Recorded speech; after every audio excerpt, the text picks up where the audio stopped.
When a single father in a wrinkled shirt walks into a Fortune 500 interview with his 6-year-old daughter, everyone laughs until he drops a professional MMA fighter in under 30 seconds. But that 30-second fight wasn't the real test. It was what came after. A billion-dollar conspiracy, a CEO fighting for her company's survival, and one man who refused to let her fall. This is the story of how a child's stuffed rabbit, a father's deadly skills, and a woman's desperate gamble collided into something nobody saw coming. Stay until the end, hit that like button, and drop a comment with your city so I can see how far this story travels. The glass doors of Nexara Technologies whispered open at exactly 8:47 a.m., and Ethan Ward walked through them like a man who'd already lost everything that mattered. He wasn't supposed to look like this. Not here. Not in this temple of steel and ambition where every surface reflected success back at itself. His shirt, white, cotton, definitely clean this morning, had picked up wrinkles during the subway ride. The left cuff had a small coffee stain he'd tried to rub out with spit and a napkin. His tie sat crooked. His shoes were good ones, maybe 3 years ago, before the soles started separating at the heel. And then there was Mia. His daughter walked beside him, one small hand wrapped around his index and middle fingers, the other clutching a stuffed rabbit that had seen better days. The rabbit's name was Mr. Hopsworth. One of its button eyes hung by a thread. Mia was 6 years old, wearing her favorite dress, the blue one with yellow flowers that she'd picked out herself because it reminded her of the picture book about the garden. Her hair was pulled into 2 ponytails that Ethan had managed after 3 YouTube tutorials and one minor meltdown about the brush pulling too hard. She looked up at him as they crossed the lobby. "Is this where you're going to work, Daddy?" "Maybe, baby. We'll see." The lobby was enormous, 60-foot ceilings, marble floors polished to a mirror shine, a reception desk that looked like it cost more than Ethan's entire annual income. And people. So many people. 63 of them, according to the email he'd received. 63 candidates for one position, Nexara's new head of personal security.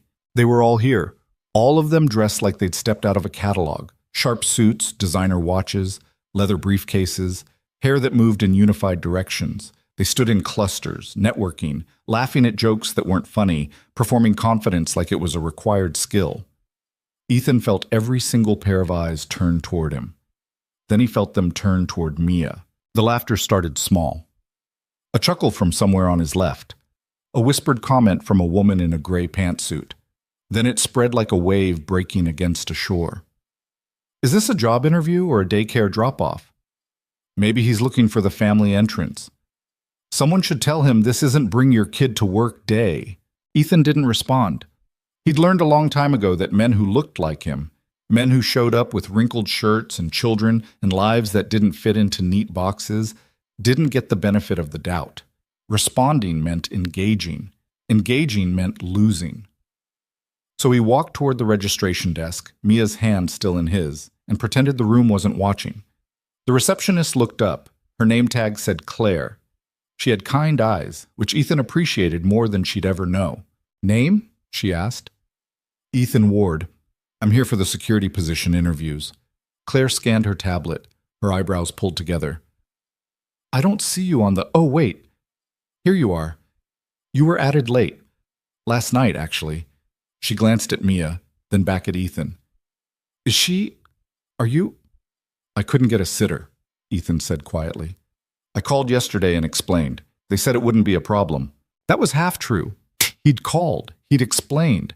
Nobody had actually confirmed it wouldn't be a problem, but nobody had said no either, and Ethan had learned to interpret silence as permission when he had no other choice. Claire hesitated, then smiled at Mia. "What's your name, sweetheart?" "Mia. This is Mr. Hopsworth." She held up the rabbit. "He's very handsome. Okay, Mr. Ward, you're checked in. Head through those doors, take the elevator to the 43rd floor. Someone will direct you from there." "Thank you." As they walked away, Ethan heard Claire pick up her phone, heard her say something about the candidate with the kid, and, "Should I notify someone?" He kept walking. The elevator was packed. Ethan and Mia squeezed into the back corner. The other candidates filled the space around them, still performing, still peacocking. A man in a navy suit that probably cost $3,000 glanced at Mia, then at Ethan. You know this is for head of security, right? Not building maintenance? The elevator laughed. Ethan didn't. I know what it's for, he said. Just checking. Wouldn't want you to be embarrassed when you realize you're in the wrong place. Mia looked up at Ethan. He squeezed her hand twice. Their signal. I'm okay. You're okay. We're okay. The 43rd floor opened into a reception area that made the lobby look modest. Floor-to-ceiling windows overlooking the city. Furniture that belonged in a museum. Abstract art that Ethan suspected cost more than a house. A woman in a black suit stood waiting, clipboard in hand, expression carved from ice. Candidates, follow me. We'll begin with the preliminary assessment. They moved as a herd. Ethan and Mia trailed at the back. The woman led them down a hallway lined with glass-walled conference rooms. Through the windows, Ethan could see people working, meetings happening, deals being made, the machinery of corporate power grinding forward. Then the hallway opened into something unexpected. A training facility. Full size. Rubber mats covering the floor. Weight racks along one wall. A boxing ring in the corner. This wasn't standard office equipment. Nexara takes security seriously, the woman announced. She still hadn't introduced herself. Our CEO, Ms. Monroe, requires protection that goes beyond theory and certifications. We need to see what you can actually do. A murmur rippled through the candidates. Half of them looked excited. The other half looked like they'd just realized they'd brought the wrong resume. You'll be assessed on situational awareness, threat response, and physical capability. We'll begin with basic combat scenarios. When your name is called, step onto the mat. She started reading names. One by one, candidates stepped forward. They sparred with instructors, former military by the look of them. Some did well. Some didn't. Ethan watched, cataloging techniques, noting patterns. Mia sat on a bench against the wall, swinging her legs, humming something under her breath. "Daddy?" she whispered. "Yeah, baby." "Why are all these people fighting?" "It's not really fighting. It's like showing what they know, like when you do show and tell at school." "Oh, are you going to do show and tell?" "Probably." "Will you win?" Ethan looked at her. 6 years old, too young to understand what winning actually cost. Too young to know that her father had spent 8 years in places where winning meant staying alive, where losing meant coming home in a box or not coming home at all. "I'll do my best," he said. 20 minutes in, a man stepped onto the mat who made the other candidates look like children. 6'5", maybe 260, all of it muscle. The woman with the clipboard introduced him as Marcus Chen, former UFC middleweight contender, current Nexara combat instructor. "This is our primary assessment," she announced. "Each of you will face Mr. Chen for 1 minute. We're not looking for you to win. We're looking to see how you handle pressure, how you move, how you think." The first candidate lasted 11 seconds before getting swept and submitted. The second made it to 43 seconds through pure defensive survival. The third tried to strike, got countered, and ended up with a bloody nose. Ethan felt his heart rate slow, that old familiar calm settling over him like a second skin.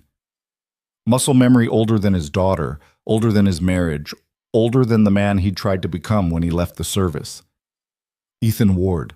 Every head in the room turned. The laughter started again, quieter this time, but there. "Oh, this is going to be good." Poor guy's about to get embarrassed in front of his kid. Ethan stood. He looked down at Mia. "Stay right here, okay? Don't move." "Okay, Daddy. Good luck." He walked onto the mat. Marcus Chen waited in the center, hands loose at his sides, stance relaxed but ready. He wasn't smiling, but Ethan could see the assessment happening behind his eyes. Wrinkled shirt, dad bod starting to form around the middle, probably pushing 35. No visible muscle definition. This wouldn't take long. The woman with the clipboard raised her hand. 1 minute, begin. Neither man moved. The room went quiet. 63 candidates watching. Instructors watching. Somewhere in the building, Ethan assumed, cameras were watching. He could feel Mia's eyes on his back. Chen shifted his weight, a tiny movement, barely perceptible, testing to see if Ethan would react. Ethan didn't. He stayed centered, hands at his sides, breathing steady. "You gonna do something?" Chen asked. "Or just stand there?" "Waiting for you to commit," Ethan said quietly. Chen smiled. Then he moved. Fast. A jab-cross combination meant to set up a takedown.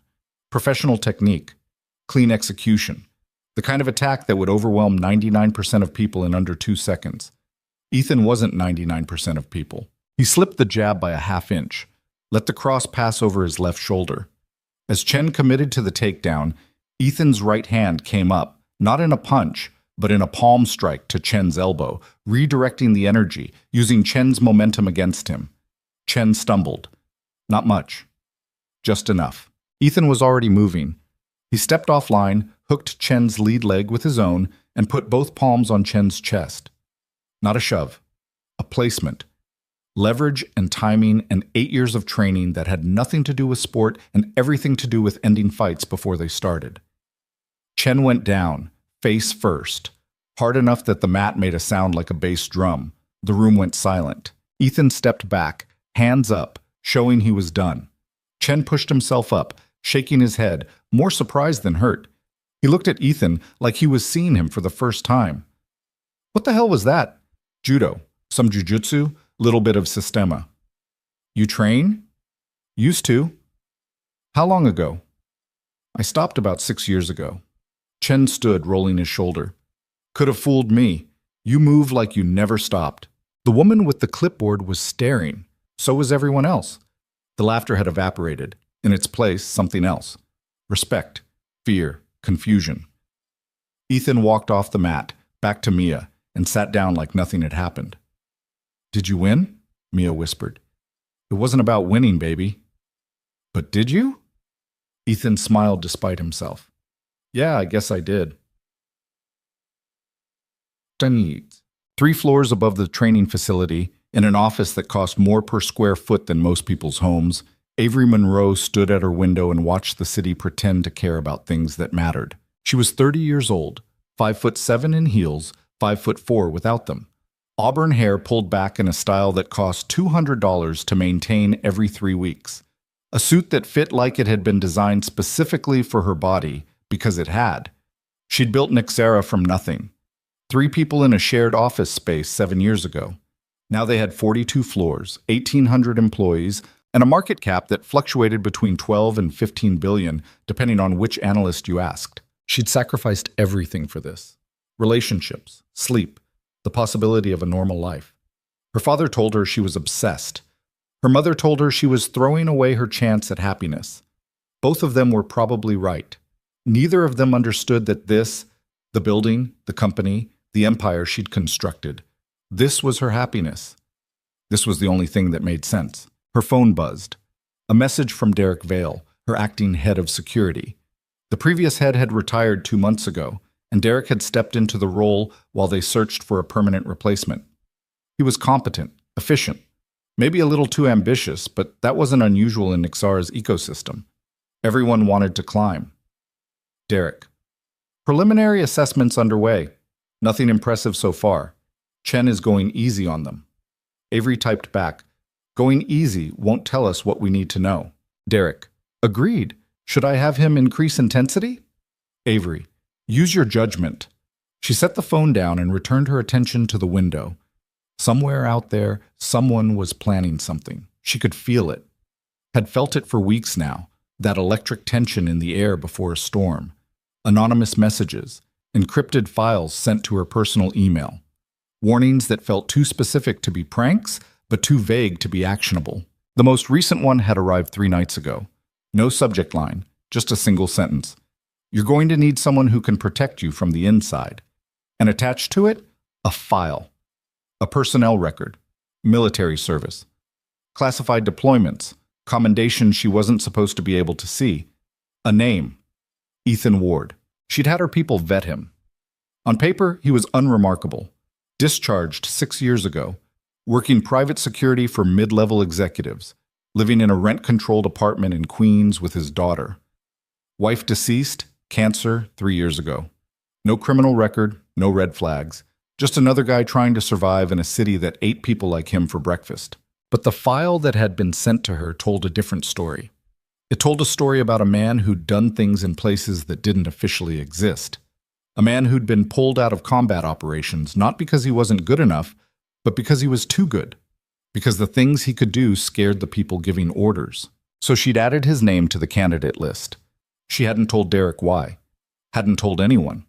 If the warning was real, if there was a threat inside her own company, she needed someone outside the system, someone who couldn't be bought or compromised.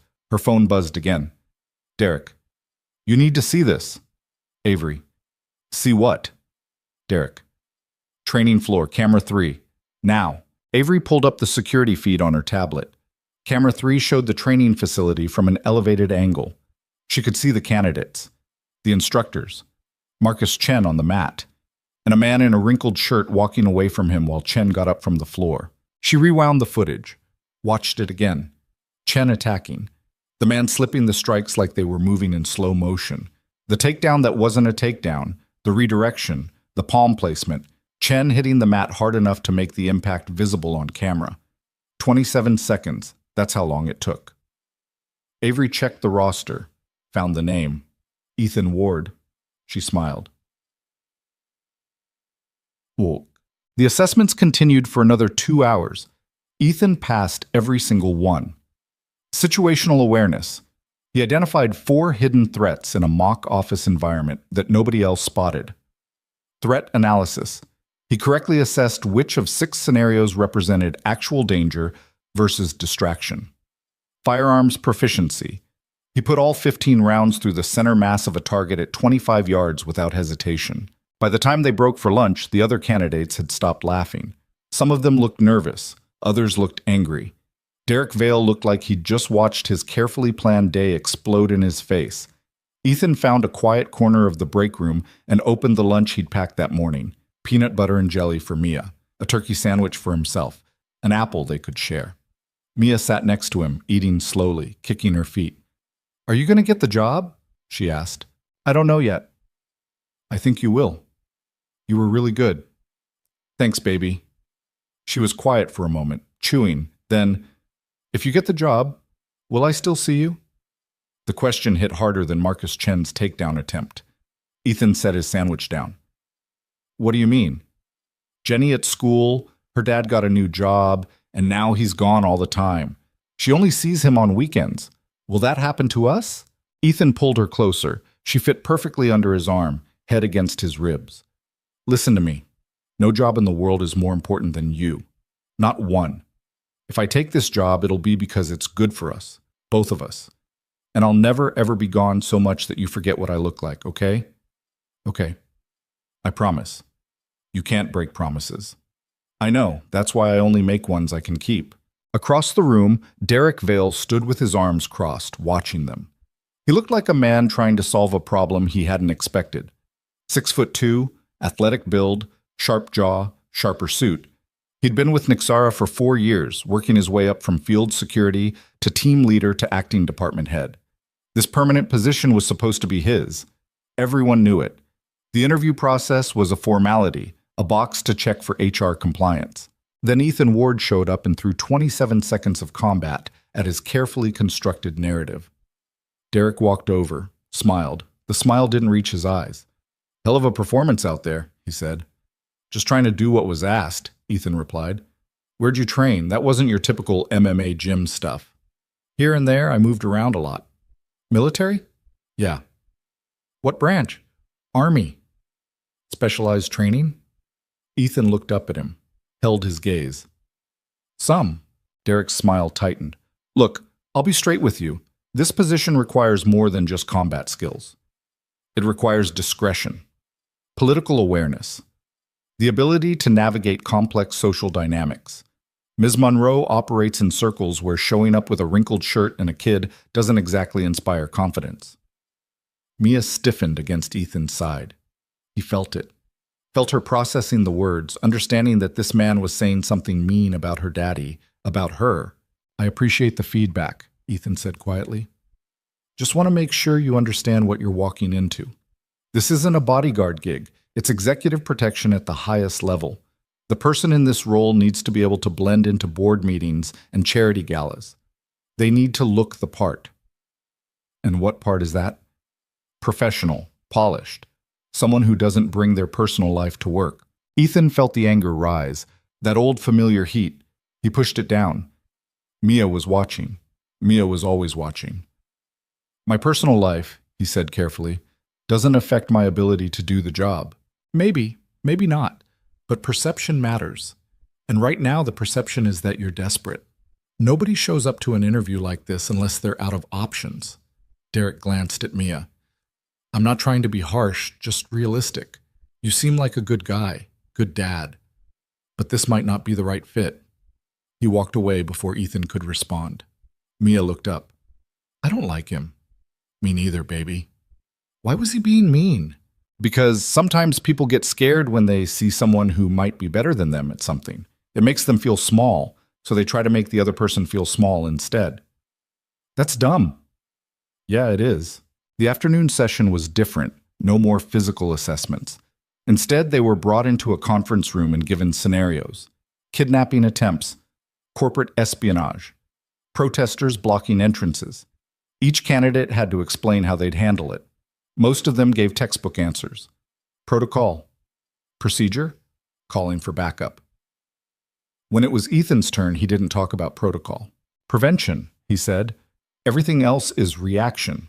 You prevent the kidnapping by controlling access points, varying routes, limiting public schedule information.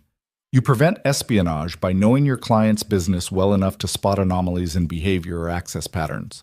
You prevent protesters from becoming a threat by identifying escalation indicators before they escalate. The panel interviewing him, 3 executives he didn't recognize and Derek Vale, exchanged glances. That requires an enormous amount of preparation, one of the executives said. How do you maintain that level of vigilance without burning out? You don't, Ethan said. Not long term. That's why this kind of work requires rotation and support systems. One person can't be switched on 24/7. But during active protection hours, yeah, you stay sharp or you don't do the job. Have you ever failed to prevent something? Derek asked. The room went quiet. Ethan looked at him, saw the challenge in the question, the attempt to find a crack in the armor. Yes, Ethan said. Can you elaborate? No. Why not? Because it's classified, and because reliving it won't change what happened. Derek leaned forward. How do we know you won't fail again? You don't. Nobody can promise perfection. What I can promise is that I'll see threats other people miss. I'll react faster than other people can, and if something does go wrong, I'll adapt instead of freezing. That's not very reassuring. It's honest. If you want reassuring, hire someone who'll lie to you. The interview ended shortly after that. The candidates were told they'd be notified within 48 hours. Most of them looked relieved to be done. Ethan just felt tired. He collected Mia, who'd been drawing pictures on scrap paper in the corner, and headed for the elevator. They were halfway to the lobby when his phone rang. Unknown number. Hello? Mr. Ward, this is Claire from reception. Miss Monroe would like to see you before you leave. 47th floor, executive suite. Ethan's stomach tightened. When? Now, if possible. I'll be right there. He hung up, looked at Mia. We're taking a detour. The 47th floor was different from the 43rd. Quieter. Darker. Expensive in a way that didn't need to announce itself. The elevator opened into a reception area where a woman sat behind a desk that probably cost more than Ethan's car. Ethan Ward, he said. She nodded toward a set of double doors. She's expecting you. The doors opened into an office that took up a quarter of the entire floor. Windows on 2 walls. A desk that looked like a piece of modern art. Bookshelves filled with titles about business strategy and technological innovation. And standing at the window, silhouetted against the city, was Avery Monroe. She turned as they entered. Ethan's first thought was that she looked exactly like her pictures. His second thought was that the pictures didn't capture the intensity. The way she looked at him wasn't observation. It was analysis. She was reading him the way he'd read the training scenarios. Threat assessment, value calculation, risk versus reward. Mr. Ward, she said, thank you for coming up. Ma'am. Her eyes dropped to Mia. Something flickered across her face. Not annoyance, something else. Curiosity, maybe. Or recognition. And you must be Mia. Mia pressed closer to Ethan's leg but managed a small hi. That's a very distinguished rabbit you have there. His name is Mr. Hopsworth. Mr. Hopsworth. Very dignified. Avery looked back at Ethan. I watched your assessments, all of them. Okay. 27 seconds against Marcus Chen, that's impressive. He wasn't trying to hurt me. No, but he wasn't going easy either. Derek told him to push the candidates harder after the first few went down too quickly. Chen went into your match planning to make it difficult. She paused. You made it look easy. Ethan didn't respond. He'd learned that sometimes silence was the best answer. Where did you train? Avery asked. Army, specialized units. How specialized? Can't discuss it. Can't or won't? Both. She smiled, actually smiled. I like that you're not trying to impress me. Would it matter if I was? Probably not. She walked to her desk, picked up a folder, and handed it to him. This is the position offer, head of personal security. Your job would be to protect me, everywhere I go, everything I do. You'd need to be available 24/7, with some flexibility for your daughter. We can arrange childcare support if needed. Ethan opened the folder, saw the salary, felt his heart stop. It was 3 times what he was making now. 3 times. Enough to move out of the apartment with the broken heating, enough to put Mia in a better school, enough to stop choosing between groceries and medical bills. This is, he started, more than you expected? Yeah, I'm not paying for average protection, Mr. Ward. I'm paying for the best. And based on what I saw today, you're the best person who walked through my doors. She paused. But I need to know something before we go further. Okay? Why did you stop? 6 years ago, you left the military. You were, what, 26? Peak physical condition, top-tier training, moving up through ranks that most people don't even know exist. Then you just stopped. Why? Ethan looked down at Mia. She was studying a painting on Avery's wall, not really listening, lost in her own world. He thought about the answer, the real answer. The nights he'd come home with blood on his hands and sand in his teeth and memories that wouldn't stay buried. The moment he'd held Mia for the first time and realized he couldn't be both the father she needed and the weapon the army wanted. I had a daughter, he said simply. Priorities changed. Avery watched him for a long moment. And if I hire you, will those priorities interfere with your ability to do this job? No, because keeping you safe keeps her fed and housed and stable. Our priorities align. That's a very transactional way to put it. I'm a transactional guy. Another smile, smaller this time. Start Monday, 7 a.m., don't be late. And Mr. Ward? Yeah? Iron your shirt, totiks. They rode the subway home in silence. Mia fell asleep against his shoulder, Mr. Hopsworth tucked under her chin. Ethan stared out the window at the tunnel walls blurring past and tried to process what had just happened. He had a job, a real job, the kind that came with benefits and security and a future that extended past next month's rent check. He should feel relieved, happy, something other than this low-grade anxiety curling through his chest, because he'd seen the way Derek Vale looked at him, and he'd read the file on Avery Monroe before coming to the interview. He knew she was brilliant, knew she'd built something extraordinary, but he also knew that people who built empires made enemies, and enemies didn't care about collateral damage. His phone buzzed. A text from an unknown number. Congratulations on the new position. You're going to need it. Watch Derek. Watch the board. Watch everyone. The threat is already inside. Ethan stared at the message, typed back, "Who is this?" No response. He deleted the text, looked down at Mia, sleeping peacefully, trusting him to get them home safely, trusting him to make the right choices. I hope I didn't just make a huge mistake, he whispered. The train rattled on into the darkness, carrying them toward whatever came next. Monday morning arrived like a judgment. Ethan stood outside Nexara's glass doors at 6:47 a.m., 13 minutes early, wearing a shirt he'd ironed 3 times until the creases looked sharp enough to cut. Mia was with Mrs. Chen, their neighbor, a 72-year-old woman who'd agreed to morning drop-offs at school for extra money. It had taken most of Ethan's remaining savings to arrange, but it was temporary. Once the first paycheck hit, he could afford actual childcare. The kind with licenses and background checks and rooms that didn't smell like cat food. The lobby was empty except for security. A different guard than Friday, younger, looked Ethan up and down with the kind of suspicion reserved for people who didn't belong.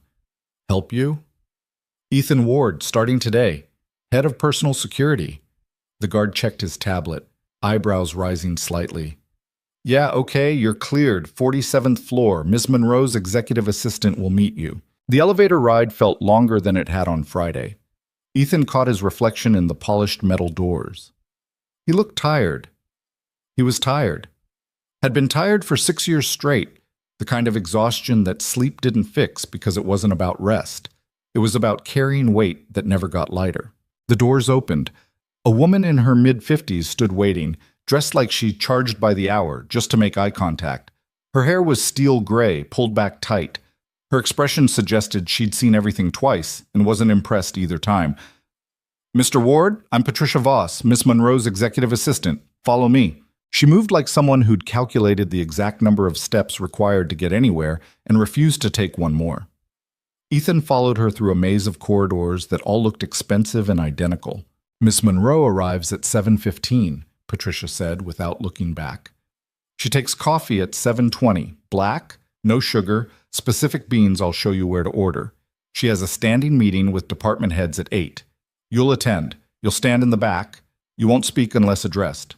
Clear? Clear. She works through lunch most days. When she does eat, it's usually a salad from the cafe on 42. She's allergic to shellfish. If someone offers her anything with shellfish, you intervene. Understood? Understood. She leaves the office between 6 and 8 p.m., depending on the day.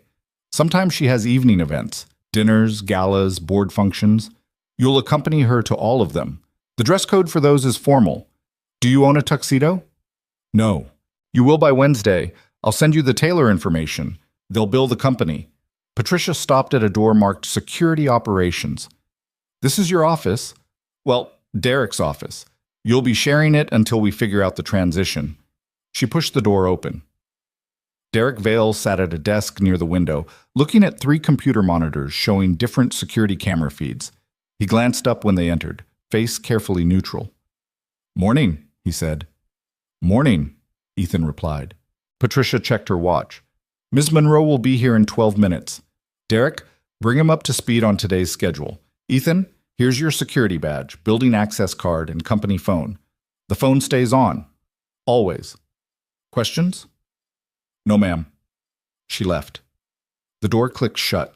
Derek leaned back in his chair, studying Ethan like a problem that needed solving. Hell of a weekend, Derek said. Yeah. You know this came as a surprise to pretty much everyone, right? We had a whole short list. You weren't on it until Friday morning. I know. So what's your secret? Who do you know? Ethan set his bag down on the empty desk across from Derek's. Nobody. I just did what was asked. Right. And she saw that and decided to hire you over candidates with executive protection experience, corporate security backgrounds, people who've been working toward this position for years. Derek's smile was thin. Forgive me if I'm skeptical. You don't have to forgive anything. You just have to show me what I need to know to do the job. Derek held his gaze for a moment, then turned back to his monitors. Fine. Today's relatively easy. Morning meeting with department heads, lunch meeting with potential investors, afternoon calls with the legal team about some acquisition she's working on. No external events. She'll stay in the building. Threat assessment? For what? Nobody's threatening her. You sure about that? Derek's jaw tightened. What's that supposed to mean? Just asking. Standard question. The standard threat is protesters. Animal rights groups because we do pharmaceutical research. Privacy advocates because we collect data. The usual noise. They show up, they chant, they leave. Nothing that requires military-grade intervention. Ethan didn't mention the text message. Didn't mention the anonymous file that had somehow found its way to Avery's personal email. Instead, he pulled up the security camera feeds on his computer and started studying the building layout. What are you doing? Derek asked. Learning the exits, stairwells, blind spots. There are no blind spots. I designed this system. Ethan pointed at the screen. Camera 12, northeast corner, 43rd floor. 3-second gap in coverage when it pans left. Camera 18, lobby level, doesn't cover the service entrance. Camera 23. Those aren't blind spots. Those are acceptable coverage gaps. They're places someone could move without being seen. That makes them blind spots. Derek stood up. Listen, I get it. You're new. You want to prove yourself. But this system has been operational for 3 years without incident. I've run drills, tested protocols, coordinated with local law enforcement. It works. I'm not saying it doesn't work. I'm saying it could work better. Based on one morning of looking at monitors, based on 8 years of training that taught me to spot vulnerabilities. The office door opened. Patricia stuck her head in. She's here. Derek, you're with me. Ethan, wait in the corridor outside her office. Don't wander. Ethan followed them out. The executive corridor was different from the rest of the floor. Quieter, thicker carpet, art that looked original. They stopped outside a set of double doors. Through the glass, Ethan could see Avery at her desk, already working, phone pressed to her ear.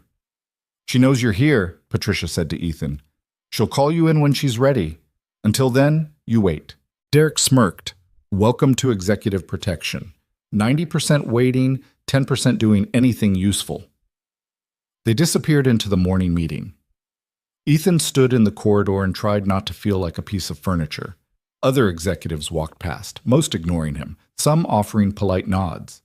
A younger woman, maybe 25, dressed in a suit that probably cost a month of Ethan's old salary, stopped and stared. You're the new security guy, she said. Yeah, the one who took down Marcus Chen. We sparred. I got lucky. That's not what I heard.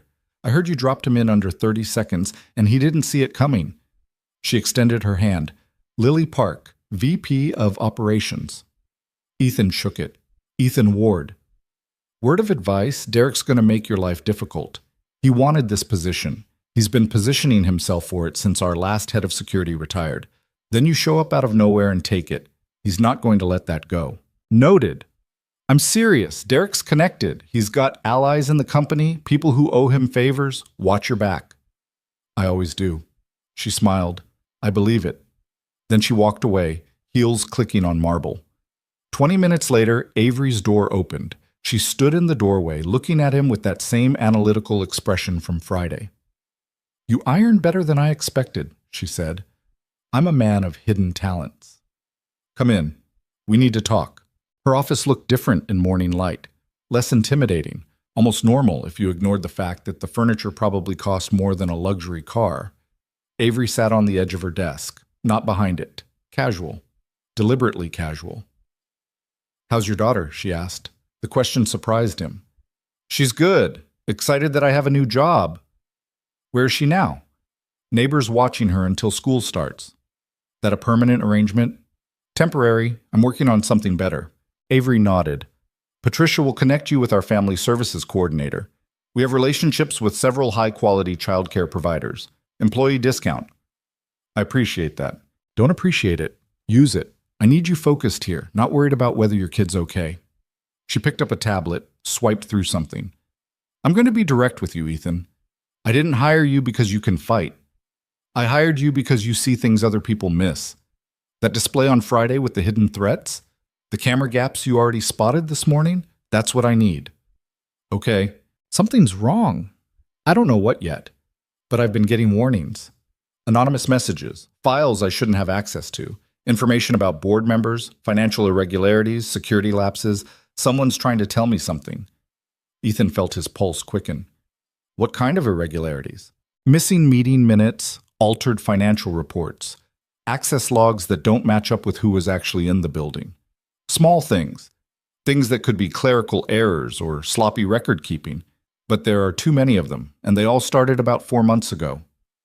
Have you reported it? To who? The board. Half of them might be involved. The police? I have no proof of anything illegal. I just have instinct. A feeling that someone's moving pieces on a board I can't see. She looked directly at him. I need you to help me see it. That's not exactly standard bodyguard work. I don't need a standard bodyguard. I need someone smart enough to spot the threat before it arrives. Someone I can trust. You don't know me well enough to trust me. No, but I know you well enough to know you're not part of whatever this is. You're too new, too outside the system. That makes you either the safest person in this building or the most dangerous. She smiled slightly. I'm betting on safe. Before Ethan could respond, his new company phone buzzed. A text from Patricia. Meeting starting, you're needed. That's my cue, Avery said, standing. Stay close, watch everyone, tell me what you see. The conference room was massive, 20-foot table, leather chairs, a wall of windows overlooking the city. 15 people sat around the table, department heads, all of them looking important and slightly impatient. Derek stood in the corner, arms crossed. Ethan took position on the opposite side, trying to be invisible. Avery entered and the room shifted. Not obviously, but Ethan felt it. The way people sat up straighter, stopped side conversations, focused. She had presence, the kind you couldn't fake or learn. "Morning," she said, sitting at the head of the table. "Let's make this quick. I've got investors at lunch and I need to be sharp. Thomas, start with R&D. A man in his 50s opened a folder. We're on track for Q3 deliverables. The new pharmaceutical line is showing promising results in trials. We should have preliminary data ready for FDA review by October. Any setbacks? Minor. Nothing that affects the timeline. Good. Rebecca, marketing?" A woman with sharp features and sharper eyes glanced at her tablet. "Campaign launch is scheduled for next week. We're seeing strong pre-release engagement on social platforms. Brand perception is up 11% since last quarter. Actual numbers are just positive sentiment." Rebecca's smile tightened. "Sentiment. But that translates to numbers historically. Historically, I want actual projections by Wednesday. You'll have them." Avery moved around the table asking questions, pushing back on vague answers, demanding specifics. Ethan watched the room, watched body language, who made eye contact, who didn't, who seemed nervous when Avery asked questions and who seemed annoyed. Most of them seemed annoyed. 20 minutes in, a man at the far end of the table, James something CFO, according to the nameplate, cleared his throat. "Avery, we need to discuss the Meridian situation." The room went quiet. Avery's expression didn't change. "Not now." "It's been 3 weeks. The board is asking questions." "Then tell the board I'm handling it." "They want specifics." "They'll get specifics when I'm ready to provide them." "Next item." James didn't back down. "With respect, this affects everyone in this room. If Meridian moves forward with acquisition talks, it impacts departmental budgets, hiring freezes, long-term strategy. People need to know what's happening." Avery stood. The movement was slow, controlled, but it carried weight. "What's happening is I'm running my company. What's also happening is that you're questioning my authority in a department meeting instead of coming to me privately, like a professional. Which tells me you're not actually interested in answers. You're interested in making a point. I'm interested in transparency." "No. You're interested in undermining me because you think the board will back you. They won't. This meeting is over." She walked out. The room sat in stunned silence for 3 seconds, then erupted into whispered conversations. Ethan followed her out, catching Derek's expression as he passed. Derek looked satisfied, like he'd just watched something he'd been waiting for. Avery was halfway down the corridor before Ethan caught up. "What was that about?" "Corporate politics. Don't worry about it." "You told me to watch everyone." "I'm watching." That felt like more than politics. She stopped, turned. "Meridian is a competitor. They've been trying to acquire Nexara for 2 years. I keep saying no. Apparently someone on my board thinks that's the wrong decision." "Is it?" "They're offering $4 billion. We're worth twice that. But some people see $4 billion now versus $8 billion later and choose now. Short-term thinking. It's how empires die." "Who's pushing for the sale?" "That's what I'm trying to figure out. James, obviously. Probably 2 or 3 others, but I need proof before I can act." They reached her office. Patricia was waiting with coffee and a stack of folders. Avery took the coffee, ignored the folders. "Cancel my lunch meeting," she said. Patricia blinked. "You have investors flying in from Singapore. Reschedule. Tell them I have a situation." "Avery, do it!" Patricia left, looking like she'd just swallowed glass. Avery sat behind her desk and pulled up something on her computer. Ethan stood near the door, uncertain. "You can sit," Avery said without looking up. He sat. The chair was obscenely comfortable. "Your job," Avery continued, "is to keep me alive. But alive doesn't mean much if my company gets stolen. So I'm expanding your job description. Find out who's leaking information to Meridian. Find out who's altering records. Find out who sent me that anonymous file with your name on it. I'm not an investigator. You're observant. You notice details. That's close enough." She finally looked at him. "I'm trusting you with this. Don't make me regret it."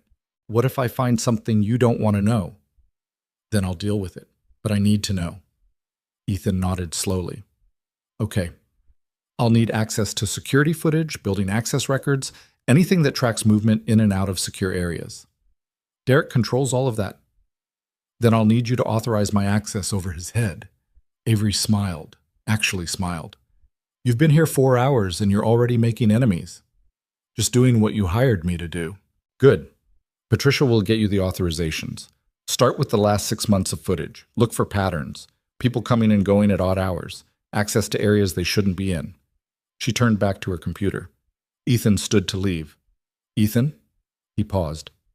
Thank you for taking this seriously. You're paying me to take it seriously. No, I'm paying you to stand around and look intimidating. Taking it seriously is a choice. She met his eyes. I appreciate the choice. He left before the moment could get heavier. Outside, Derek was waiting in the corridor, face unreadable. Heard you're getting access to my systems, he said. Avery's orders. Right, Avery's orders. Derek stepped closer, voice dropping. Let me give you some advice.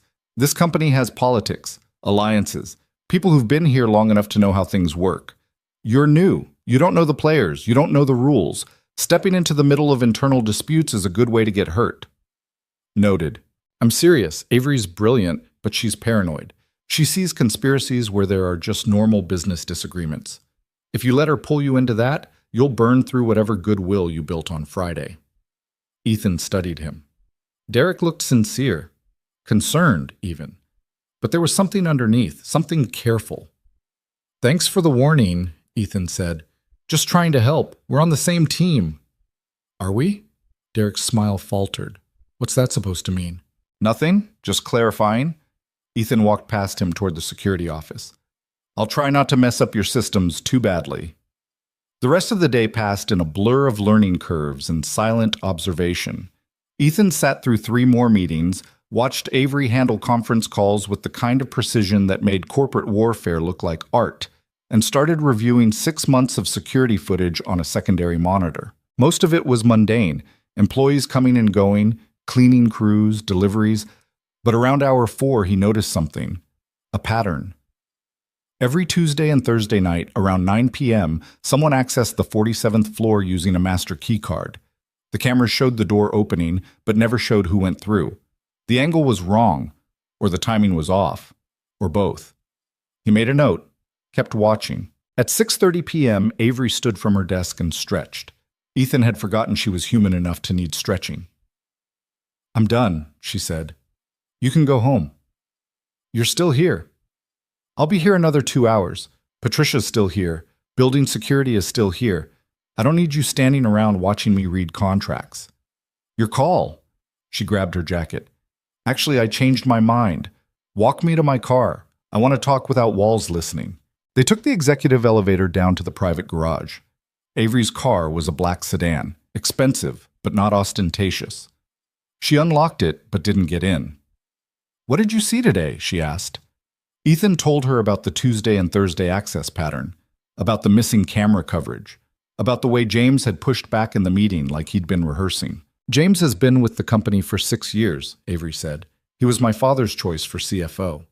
I kept him because he's good at his job, but he's never liked reporting to someone younger than him. That make him disloyal? It makes him predictable. Disloyal is harder to spot. A car pulled into the garage. They both turned. It was Derek, parking 3 spaces over. He got out, saw them, hesitated. Evening, he called. Night, Derek, Avery replied. He walked toward the elevator, glancing back once. When the elevator doors closed, Avery let out a breath. He stays late most nights, she said, claims he's reviewing security protocols. But I've never understood why that requires being here until 10 or 11. You want me to find out? I want you to be careful. If Derek's involved in something, confronting him directly will just make him cover his tracks better. And if he's not involved, then we'll have alienated the one person who actually knows how this security system works. She finally got into her car. See you tomorrow, 7 a.m. I'll be here. She drove away. Ethan stood in the empty garage for a moment, then headed for the subway. His phone buzzed halfway home. Another unknown number. You're asking the right questions. Keep looking at the footage. Pay attention to Thursdays, especially the last Thursday of each month. He stared at the message, typed, "Who are you?" The response came immediately. "Someone who wants the same thing you do. Keep Avery safe." The message thread deleted itself. Ethan watched it disappear line by line until his screen was blank. He got home at 8:15. Mrs. Chen had already given Mia dinner and put her in pajamas. Mia was sitting at the kitchen table drawing. "Daddy!" She jumped up, wrapped herself around his legs. "Hey, baby, you been good?" "So good. Mrs. Chen taught me how to make dumplings." "Yeah? You'll have to teach me." Mrs. Chen gathered her things. "She's a sweet girl. No trouble at all." Ethan paid her. Probably too much, but she'd kept his daughter safe, and that was worth everything. After she left, he sat with Mia while she showed him her drawings, elaborate scenes of castles and dragons and princesses with swords. "How was your new job?" Mia asked. "Complicated." "What does that mean?" "It means there's a lot I don't understand yet, but I'm learning." "Do you like the lady you work for?" Ethan thought about that. "I think so. She's smart, tough, maybe too tough sometimes." "Is she nice?" "She's fair. That's more important than nice." Mia considered this, then went back to coloring a dragon purple. "I'm glad you have a job that makes you think. The old job made you sad." The observation hit harder than it should have.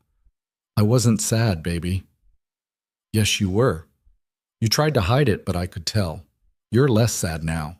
Ethan pulled her close, kissed the top of her head. "You're too smart for 6. "I know," she said seriously. "Mrs. Chen says I'm an old soul." "Mrs. Chen's right." He put her to bed at 9, read her 2 chapters of the book they were working through, something about a girl who could talk to animals, and waited until she was asleep before returning to the kitchen. He made coffee, opened his laptop, started going through everything he knew. The anonymous messages, the file with his military record, the altered financial reports Avery mentioned, the Thursday night access pattern, Derek's late nights, James pushing back in the meeting like he had backup. It felt like pieces of a puzzle scattered across a table. He could see some of them connecting, but the full picture was still hidden. His phone buzzed. This time it was a real number. "Patricia, Avery wants you in at 6:30 tomorrow. She has an early meeting off-site. You'll accompany her." "Where?" "Address attached. Wear the suit. Formal meeting." He looked at the address, recognized it. One of the most expensive hotels in Manhattan, the kind of place where breakfast cost more than most people's dinner. Ethan closed his laptop. He'd need sleep if tomorrow was starting at 6:30. But sleep felt impossible with all these questions circling his head like sharks. He thought about the message. Keep Avery safe. That was the job. That was all that mattered. Everything else, the politics, the conspiracy, the corporate warfare, that was just context, just complications. His job was simple: keep her alive, whatever it took. The hotel breakfast meeting turned out to be a trap, though not the kind Ethan had trained for. He'd arrived at 6:15 wearing the suit Patricia had arranged. Charcoal gray, fitted enough to move in, expensive enough not to embarrass Avery. She was already in the lobby when he got there, dressed in navy blue, hair pulled back, looking like she'd slept 4 hours and made peace with it. "You clean up well," she said. "So do you." "Don't patronize me this early. I need coffee before I can handle flattery." The meeting was in a private dining room on the 3rd floor. When they walked in, Ethan understood immediately why she'd wanted him there. Sitting at the table were 5 men, all north of 60, all wearing suits that cost more than cars. Avery had mentioned a breakfast with potential investors. She hadn't mentioned they were the kind of investors who could buy small countries. "Gentlemen," Avery said, taking her seat. Ethan stood against the wall behind her, hands clasped, face neutral. "Thank you for making time." The man at the head of the table, white hair, sharp eyes, a smile that didn't reach past his teeth, nodded. "Always a pleasure, Miss Monroe. Though I admit your email was cryptic. You said you had concerns about the Meridian proposal." "I do. I've been reviewing the terms, and there are clauses that concern me, specifically around post-acquisition leadership structure and employee retention." Another man, younger but not by much, leaned forward. "Those are standard terms. Meridian has no interest in gutting your workforce. They want Nexara intact." then they should have no problem revising the language to guarantee that. Guarantees limit flexibility. Flexibility is another word for loopholes. The conversation went on like that for 20 minutes. Avery pushing back, the men deflecting, everyone speaking in corporate language that sounded polite but felt like combat. Ethan watched their faces, watched the way the white-haired man's jaw tightened when Avery rejected his reasoning, watched the way another man kept glancing at his phone under the table. Then the white-haired man said something that changed the temperature in the room. "Ms. Monroe, with all due respect, you're delaying the inevitable. Your board has signaled support for this acquisition. Fighting it will only damage your position." Avery's expression didn't change. "My board doesn't make decisions for me. I make decisions for my board. That's not how corporate governance works. It's how my company works." "Not for much longer." The man's smile widened. "There's a vote scheduled for 2 weeks from now. Emergency shareholder meeting. The board is invoking Article 12 of your corporate charter, the clause that allows them to override executive decisions in matters of significant financial impact." The room went silent. Avery's fingers tightened around her coffee cup, but her voice stayed level. "Article 12 requires unanimous board approval, which they have, or will have, by the end of the week." Ethan saw it then. The setup. This wasn't a negotiation, it was a notification. They'd already decided. This meeting was just them being polite enough to tell her to her face. Avery stood. "This meeting is over. Ms. Monroe, I said it's over. You want my company? You'll have to take it. And I promise you, that's going to cost more than you're willing to pay." She walked out. Ethan followed. In the hallway, she moved fast, heels clicking on marble, breath controlled, but barely. They made it to the elevator before she spoke. "They're forcing a vote. They're actually forcing a vote." "Can they do that? Legally?" "Yes. Article 12 was supposed to be a safeguard against reckless executive decisions. It's never been used, but if the board unanimously agrees that rejecting a $4 billion offer qualifies as reckless." She stopped, pressing the elevator button 3 times, like it would make it arrive faster. "I need to know who's behind this. Which board members are working with Meridian, because this didn't happen overnight. Someone's been building support for weeks, maybe months." The elevator arrived. They stepped in. Avery pulled out her phone, started typing something, then stopped. "I need to see the security footage from the last board meeting, the one 3 weeks ago where James first brought up Meridian." "Looking for what?" "Side conversations. Who's talking to who before and after? Body language. Anything that shows alignment. I can pull that."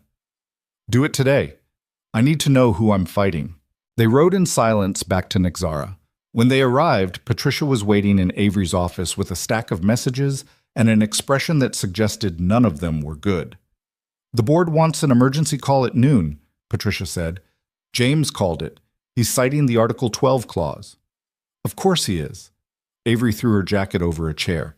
"Get our lawyers on the phone. I want to know every loophole in that clause, every way to delay or challenge the vote." "Already done. They're sending over analysis within the hour." "Good. Cancel everything else today. I need to focus on this." Patricia nodded and left. Avery stood at her window, staring out at the city like it owed her answers. "This is what I was afraid of," she said quietly. "Not a hostile takeover from outside, a betrayal from inside." Ethan wanted to say something reassuring, something about how they'd figure it out, how she'd win.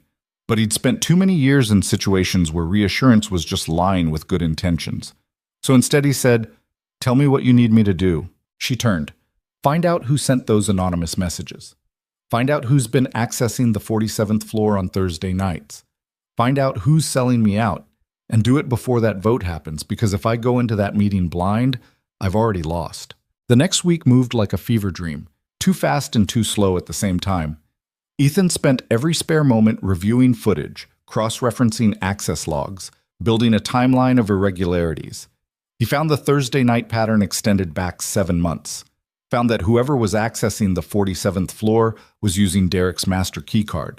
Found that the access always happened when Derek was conveniently logged into the system from home, giving him an alibi. He also found deleted emails in the server backup. Fragments of conversations between James and someone at Meridian. Nothing concrete enough to prove conspiracy, but enough to show coordination.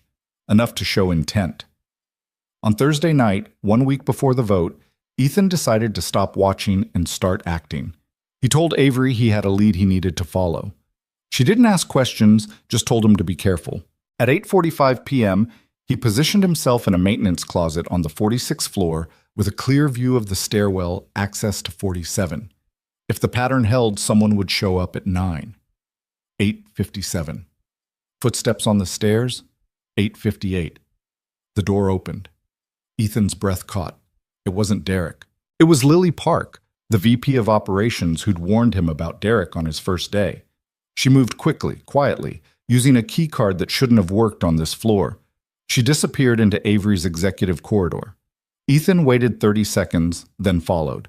He found her in the records room, photographing documents with her phone, financial statements, board meeting minutes, acquisition proposals. She was so focused she didn't hear him approach. "Working late?" he said. She spun, nearly dropping her phone. "Jesus, Ethan, you scared me." "What are you doing?" "I could ask you the same thing." "I asked first." Lily's expression cycled through panic, calculation, and finally resignation. "I'm gathering evidence. Someone's been altering financial records, making it look like Nixar's performance is weaker than it actually is. I've been trying to find the original documents to prove it." "By breaking into the records room at night?" "By accessing records I'm technically authorized to see, but that somehow keep disappearing during business hours." She held up her phone. "These documents show our Q2 earnings were 30% higher than what was reported to the board. Someone's been cooking the books to make the Meridian offer look more attractive." Ethan felt pieces clicking into place. "Who?" "I don't know yet, but whoever it is has access to both financial systems and physical records. That's a very short list." She looked at him carefully. "Are you going to report me?" "Depends. Are you working for Meridian?"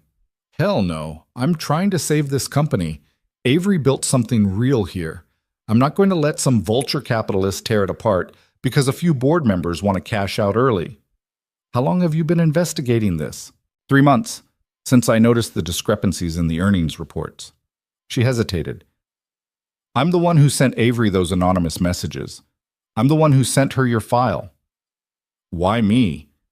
"Because I needed someone outside the system, someone who couldn't be bought or compromised. I did research, found people with your skill set. You were the only one who also had a reason to be loyal. You needed this job too badly to risk losing it by playing games." It was calculating and a little cold, but Ethan couldn't argue with the logic. "Does Avery know?" "Not yet. I was going to tell her once I had proof, but then the Article 12 thing happened and everything accelerated. We need to tell her now." "With what? Photos of documents I stole? That's not exactly courtroom-ready evidence." "It's more than we had an hour ago." Footsteps in the hallway. They both froze. Lily killed her phone's light. Ethan moved to the door, peered through the small window. Derek, walking the corridor with a flashlight, checking doors. He was 3 offices away and moving closer. "Is there another exit?" Ethan whispered. Service corridor, back corner. They moved fast and quiet. Made it to the service corridor just as Derek's flashlight swept the records room. The service stairs were narrow, dark, smelling like old concrete and cleaning supplies. They descended 4 flights before stopping. "That was close," Lily breathed. "Too close. He's looking for something, or someone." "He does this every Thursday. I've been timing my visits around his patterns." "Not well enough. He almost caught you." "I know. That's why I need help." She looked at him. "Will you help me?" Ethan thought about Mia, about the paycheck that had already changed their lives, about the risk of diving deeper into corporate warfare that wasn't technically his fight. Then he thought about Avery in that hotel, being told her company was being stolen, and the look on her face when she realized people she'd trusted were working against her. "Yeah," he said. "I'll help." They emerged from the stairwell on the ground floor. Lily headed for the garage. Ethan headed back upstairs. He needed to check something. He returned to the security office, pulled up the footage from tonight, found the camera covering the 47th floor corridor. It showed Derek doing his rounds, but the timestamp was wrong. Off by 3 minutes. Someone had edited the footage, not enough to be obvious, but enough to create a gap, a window where someone could move unseen. Ethan felt cold certainty settle in his chest. Derek wasn't just negligent, he was actively involved. His phone buzzed. Unknown number. He almost ignored it, then saw the message. Emergency shareholder meeting moved up. Tomorrow, 2 p.m. They're forcing the vote early. Avery needs to see what you found, now. He called Avery. She answered on the first ring. What is it? I need to see you, tonight. It's important. I'm home. Come here. She gave him an address in Tribeca. Ethan caught a cab, spent the 20-minute ride organizing everything in his head. When he arrived, the building was exactly what he'd expected. Modern, expensive, doorman who looked at him like he was lost. Ethan Ward for Avery Monroe. The doorman checked his tablet. 43rd floor. The apartment was smaller than he'd imagined, but more personal. Books everywhere. Plants that looked actually cared for. A coffee table covered in documents and a laptop. Avery answered the door in jeans and a sweater, looking more human than he'd ever seen her. Come in. Want coffee? I'm okay. She poured herself a cup anyway, then sat on the couch, gesturing for him to join her. Talk. He told her everything. The Thursday night pattern, the edited footage, Lily's investigation, the altered financial records, the timing that was too convenient to be coincidence. When he finished, Avery was quiet for a long time. Lily Park, she finally said. I should have known. She's smart enough to spot the discrepancies, brave enough to investigate alone. She's been trying to protect you. By going behind my back, by doing what she thought was necessary when she didn't know who to trust. Avery stood, walked to her window. The meeting's tomorrow, 2 p.m. If what Lily found is real, if they've been falsifying earnings reports, that changes everything. It means the board is basing their vote on fraudulent data. Can you stop the vote? Not without proof. And photos on Lily's phone aren't proof. I need the original documents. I need to show the board they've been lied to. The originals are in the records room, which Derek monitors. If he's involved, he'll know the moment we access those files. Then we don't access them during business hours. Avery turned. You want to break into my own company's records room? I want to retrieve evidence that belongs to you. That's not breaking in. That's reclaiming. She almost smiled. You're a terrible influence. You hired me. That I did. She checked her watch. It's 11. Building security changes shifts at midnight. Skeleton crew until 6 a.m. Derek won't be there. He's running the shareholder meeting prep tomorrow morning. If we're going to do this, tonight's our window. We? You think I'm letting you do this alone? It's my company, my risk. 20 minutes later, they were in Avery's car heading back to Nixara. The streets were empty, the city quieter than Ethan had ever heard it. Avery drove fast but controlled, the way she did everything. Can I ask you something? She said. Sure. Why are you doing this? You could just show up, do the minimum, collect your paycheck. You've got a kid to think about. Getting involved in corporate espionage isn't exactly safe parenting. Corporate espionage is a strong term. What would you call it? Protecting my employer. That's the job, isn't it? The job is keeping me physically safe. This is different. Ethan watched the city pass by. 6 years ago, I left the military because I wanted to be someone my daughter could be proud of. Someone who did the right thing instead of just following orders. This feels like the right thing. Even if it costs you? Especially then. They parked in the executive garage, used Avery's keycard to bypass security. The building felt different at night. Bigger, colder, full of shadows. They took the stairs to 47, moving quietly even though there was no one to hear. The records room was locked. Avery had a key. Inside, filing cabinets lined the walls, organized by year and department. Avery went straight to the financial section, pulled out the Q2 folder. This should have the original earnings report, she said, flipping through pages. Here, look at this. She held up 2 documents. Same header, same date, different numbers. The official report showed earnings of $2.1 billion. The original showed $3.2 billion, a difference of over $1 billion. Someone replaced this after the board meeting, Avery said. Someone who had access to this room and the authority to handle sensitive documents. That's a very short list, Ethan said, echoing Lily's words. 3 people. Me, Patricia, and James. Patricia's been with you how long? 15 years, since before Nixara existed. She's the most loyal person I know. Which leaves James, the CFO, who has the technical knowledge to alter financial statements and the access to do it without raising flags. Avery pulled out her phone, photographed both documents. This is enough. This proves fraud.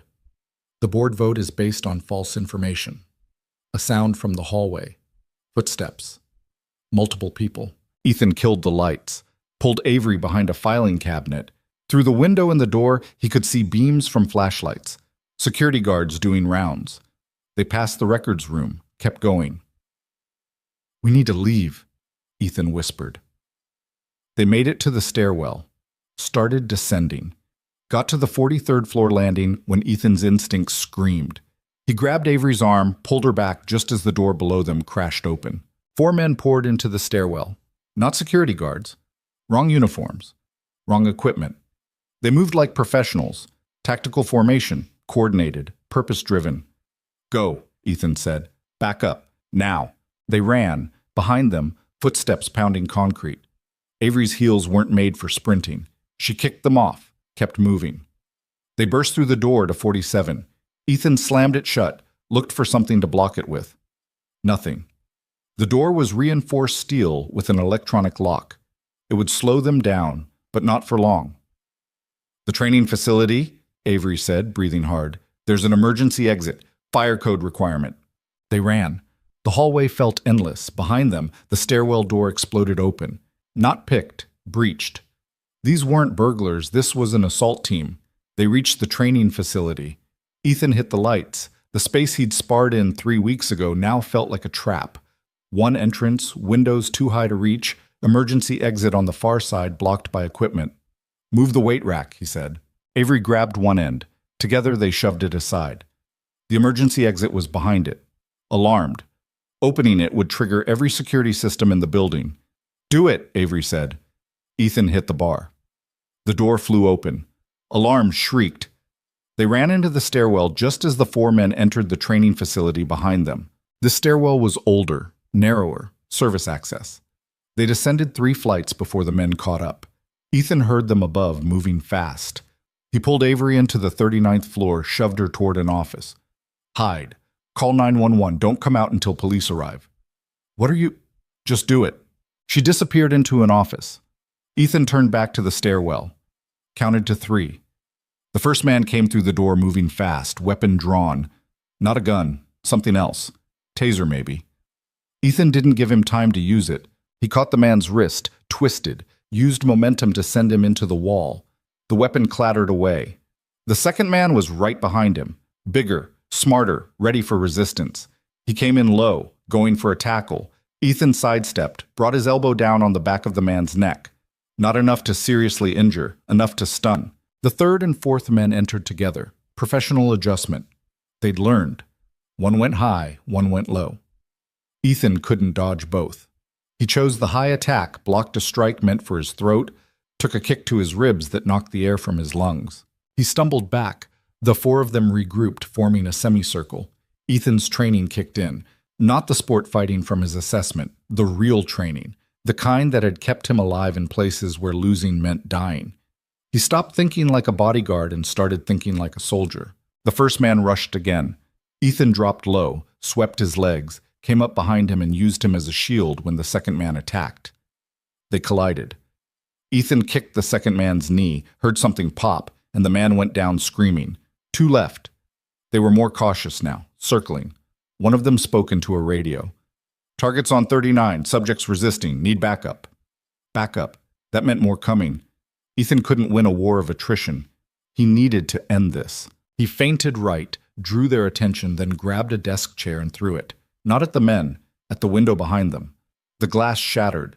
The alarm got louder. The 2 men turned, distracted for half a second. Half a second was enough. Ethan closed the distance, hit the first man with a palm strike to the solar plexus that shut down his breathing.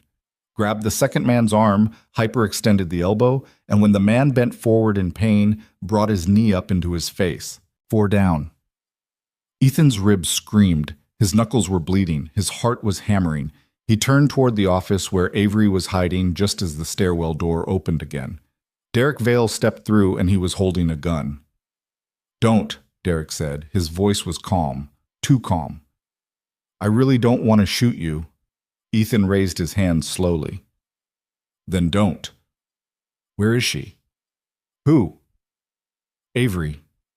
Where is she? Gone. Out the emergency exit. She's probably talking to police right now. Derek's jaw tightened. You're lying. You want to search 40 floors? Be my guest.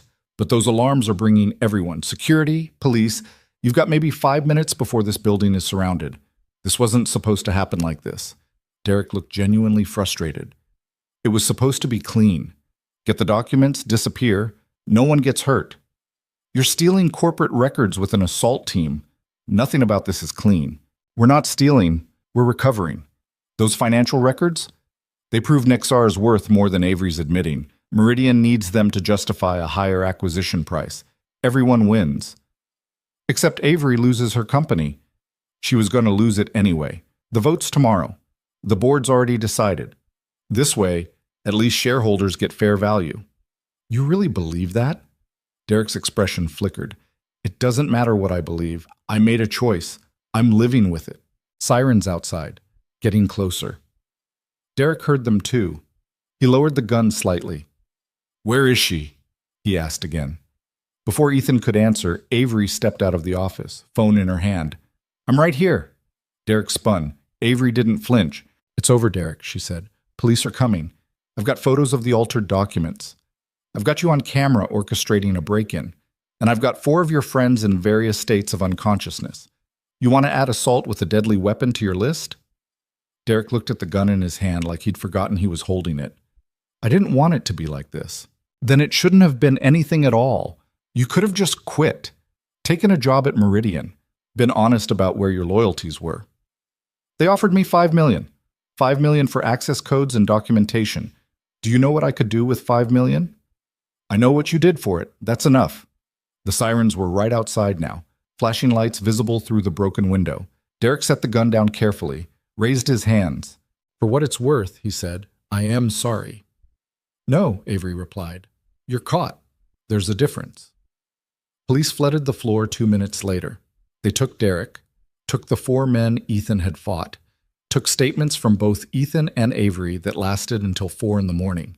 By the time they were done, the sun was starting to rise over the city. Ethan sat on a bench in the lobby, his ribs wrapped by paramedics, his knuckles bandaged. Avery sat next to him, still in her jeans and sweater, looking exhausted. You okay? She asked. I've been worse. That's not an answer. I'm okay. Sore, but okay. She was quiet for a moment. Thank you for what you did up there. You could have run, should have run. You had no obligation to fight 4 men. Actually, I did. It's in my job description. Section 3, paragraph 2. Protect employer from hostile threats. She smiled despite everything. I should read that contract more carefully. Probably.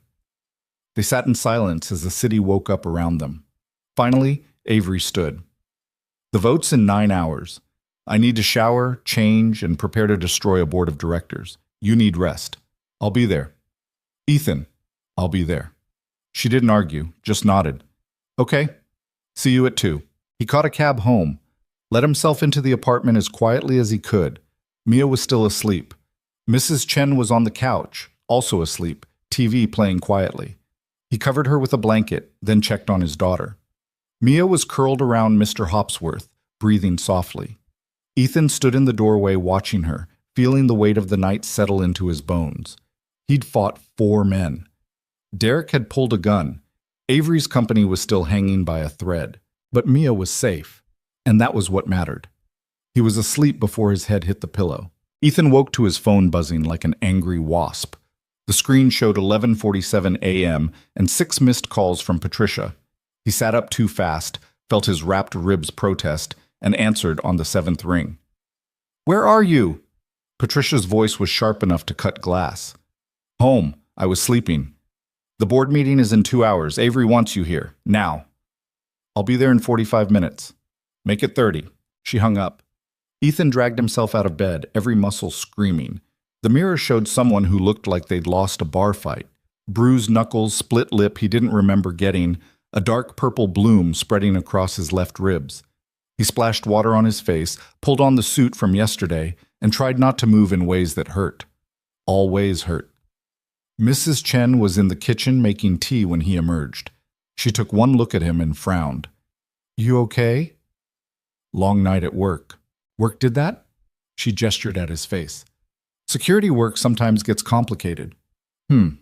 She didn't believe him but didn't push. "Mia's at school. I pick her up at 3:30. "Thank you. I'll be back by 6, probably." He paused. "Maybe 7. I stay as long as you need. That little girl, she worries about you." "I know. So maybe you be more careful." Ethan managed a smile that pulled at his split lip. "I'll try." The subway ride to Nexara felt longer than usual, every bump and jostle a reminder of last night's fight. He kept replaying the moment Derek had pulled the gun. The calculation in Derek's eyes. The resignation, like he'd already accepted what he was becoming and just needed to see it through. When Ethan arrived at Nexara, the building felt different, tenser. Security had doubled. Police cars were still parked outside. People in the lobby spoke in hushed tones, phones pressed to ears, spreading rumors faster than facts. He caught fragments as he walked past. Heard it was a robbery. No, corporate espionage. Derek Vale arrested. 4 men in the hospital. Up.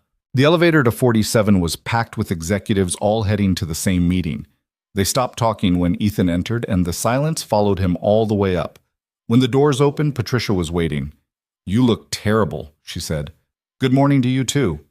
"Avery's in the boardroom already. The shareholders are assembling. You're standing post outside the door. Do not enter unless she calls for you or there's an immediate threat. Understand?" "Understand." The boardroom occupied the northeast corner of the 47th floor, floor-to-ceiling windows on 2 sides, a table that could seat 30 people, and enough corporate intimidation to make grown men sweat. Through the glass walls, Ethan could see Avery at the head of the table, reviewing documents. She'd changed into a charcoal suit that probably cost more than his monthly rent. Her hair was down. She looked ready for war. The board members started arriving at 1:45. Ethan recognized some of them from the breakfast meeting. The white-haired man who'd threatened Avery came in flanked by 2 lawyers. James arrived looking nervous and avoiding eye contact with everyone. Others filed in, men and women in expensive suits carrying the weight of billions in their expressions. Patricia counted heads. "We're missing 3. Lawrence Ellis, David Kimura, and Robert Chen. They should have been here 10 minutes ago." Her phone buzzed. She read the message, face paling. "They're not coming. They just resigned from the board, effective immediately." "Can they do that?" Ethan asked. "They just did." Patricia typed something back. "This changes the vote count. Article 12 requires unanimous approval. With 3 board members gone, the vote fails," Ethan finished. "Unless they replace themselves. Let me check the corporate filings." She stopped. "No, nothing filed. They just left." At exactly 2 p.m., Avery stood. The room quieted. Ethan could hear her voice through the glass, calm and clear. "Thank you all for coming on short notice. I know the events of last night have raised questions. I intend to answer them." The white-haired man, whose name Ethan had learned was Richard Sawyer, interrupted. "Before we begin, Ms. Monroe, I'd like to address the elephant in the room. Derek Vale was arrested last night under circumstances that are, frankly, alarming. He was Nexara's acting head of security. His arrest reflects poorly on your judgment." "Derek Vale was hired 4 years ago by the previous head of security," Avery replied evenly. "I retained him based on performance reviews that were, in retrospect, insufficient. I take responsibility for that failure and oversight, which is why I personally hired his replacement." She gestured toward the glass. Ethan Ward, the man who stopped Derek and his associates from stealing proprietary documents last night. Every head turned. Ethan felt the weight of their attention like physical pressure. Some looked curious. Others looked angry. Richard Sawyer looked like he'd bitten into something rotten. "You're saying Derek was attempting theft?" another board member asked. "I'm saying Derek was coordinating with Meridian to acquire documents that would artificially inflate their acquisition offer. Documents he had no legal right to access or distribute." Avery pulled out a folder. "I have evidence of the altered financial statements he was attempting to retrieve. Statements that show Nexara's Q2 earnings were underreported to this board by over $1 billion. The room erupted. Voices overlapping, questions shouted, accusations thrown.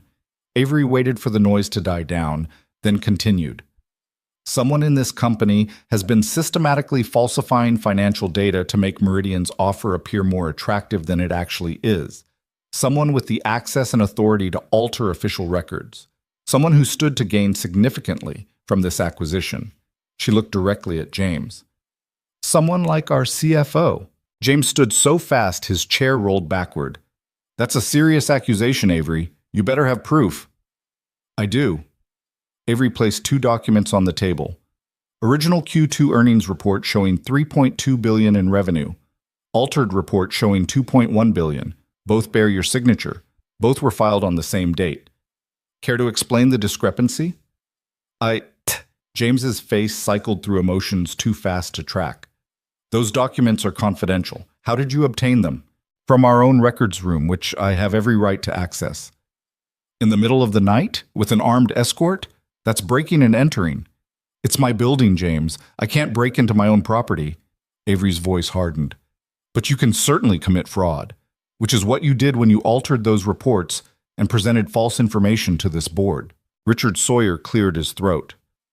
Ms. Monroe, these are serious allegations, but they don't change the fundamental issue. The Article 12 vote is invalid, Avery interrupted. Article 12 requires unanimous board approval. 3 of your co-conspirators resigned this morning rather than face what's coming. You no longer have the votes. They resigned? Richard looked genuinely surprised. When? Approximately 1 hour ago. I suspect they received some unwelcome news about federal investigations into securities fraud. Lawrence, David, and Robert were all named in the warrant that was served this morning. The room went silent. Richard's expression shifted from surprise to calculation. You can't prove I was involved. Actually, I can. Derek's been very cooperative since his arrest. Turns out when you're facing federal charges, immunity becomes very attractive. He's provided detailed testimony about who was coordinating the Meridian deal, who was receiving payments, who knew about the altered financial statements. Avery's smile was cold. Your name came up a lot, Richard. Richard stood slowly. This meeting is over. No, it's not. Avery pressed a button on the conference phone. Patricia, send them in. The boardroom doors opened. 2 FBI agents in dark suits entered, followed by 3 more behind them. The lead agent looked at Richard. Richard Sawyer, we have a warrant for your arrest on charges of securities fraud, corporate espionage, and conspiracy to commit wire fraud. This is absurd. I'm calling my lawyer. That's your right, but you're still coming with us. They handcuffed Richard in front of everyone, read him his rights, walked him out while the remaining board members sat frozen. James tried to stand. The second agent put a hand on his shoulder. James Morrison, you're also under arrest. I want immunity. I'll tell you everything. I'll testify. That's between you and the prosecutor. Right now, you're coming with us.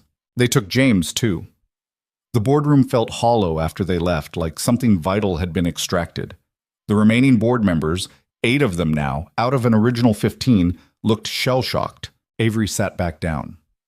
Now that we've addressed the criminal conspiracy, let's discuss the actual business of this company.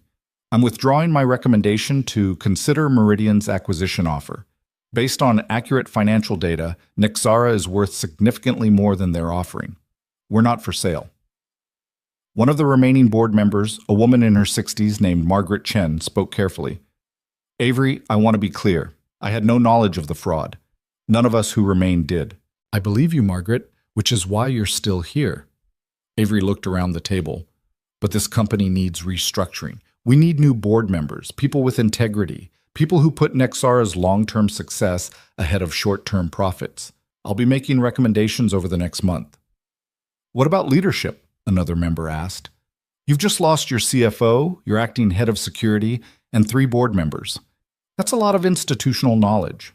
It's also a lot of corruption. We'll rebuild. Better this time. Avery stood. This meeting is adjourned. Patricia will send you information about the next formal session. Until then, please speak with no one about what happened here. The federal investigation is ongoing. The board members filed out quietly. Ethan stepped aside to let them pass. When the room was empty except for Avery and Patricia, Avery finally allowed herself to lean against the table. Did that actually just happen? She asked. You just arrested half your board of directors, Patricia said. So, yes, that happened. I need a drink. It's 2:30 in the afternoon. I need a drink, Avery repeated. Patricia smiled slightly. I'll have something sent to your office, the good scotch. Avery looked at Ethan. You can come in now. Lurking outside the door was very dramatic, but not necessary.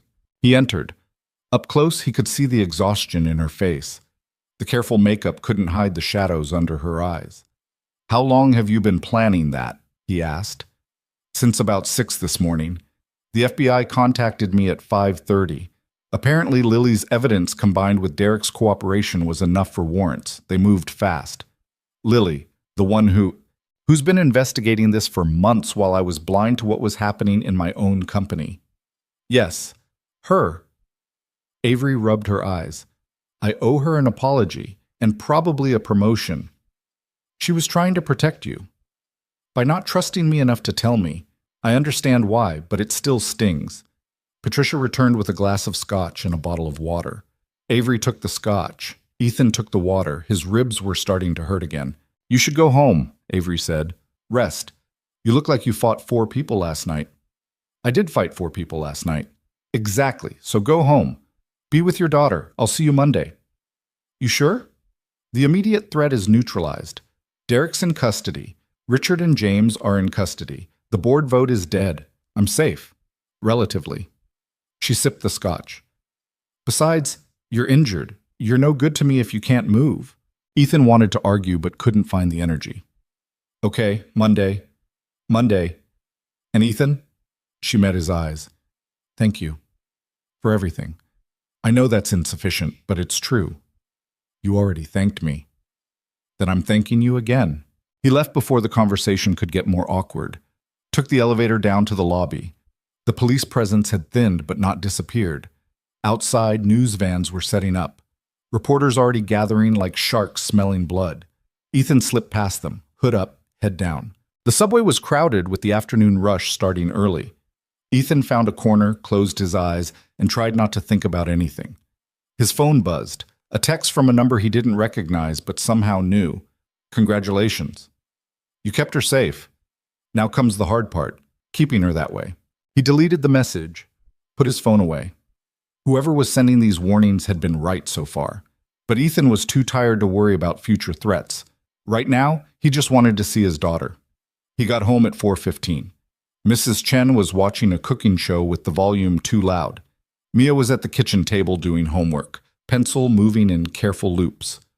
Daddy! She jumped up, ran to him, stopped short when she saw his face. What happened?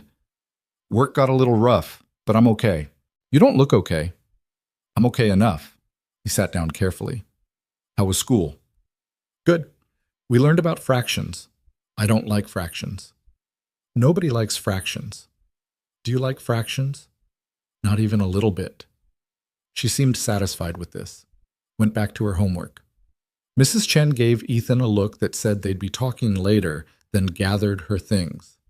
I make extra dumplings, she said, in the fridge. You just heat up. Thank you. After she left, Ethan sat with Mia while she finished her homework. Math problems about sharing pizzas and dividing cookies. Simple problems with clear answers. Not like the problems he'd been dealing with for the past 3 weeks. Daddy? Yeah, baby? Are you going to keep this job? The question surprised him. Why do you ask? Because you keep getting hurt, and you look sad again. I'm not sad. Yes, you are. Just a little bit. Around your eyes. Ethan put his arm around her. I'm tired, but that's different from sad. And yeah, I'm keeping this job. It's a good job. It helps us. Even if it makes you tired? Even then, she thought about this. Okay, but you have to promise to be careful. I promise. You can't break promises. I know. They heated up the dumplings. Ate dinner while Mia told him about a girl in her class who brought a hamster for show and tell, and it escaped and they found it in the art supplies. Normal things, kid things, things that had nothing to do with corporate fraud or federal arrests or gunfights in office buildings. After dinner, they watched a movie, something animated with talking animals and improbable adventures. Mia fell asleep 20 minutes in, head on his shoulder. Ethan carried her to bed, tucked Mr. Hopsworth in beside her, and stood in the doorway watching her breathe. His phone buzzed again. This time it was Avery. News broke. It's everywhere. My phone won't stop ringing. This is going to be a circus. He typed back, "You okay? Define okay." I just publicly destroyed half my board. I'm either a hero or a villain, depending on who you ask. My father called. He never calls. This is fine. Everything's fine. Ethan could almost hear the edge in her voice.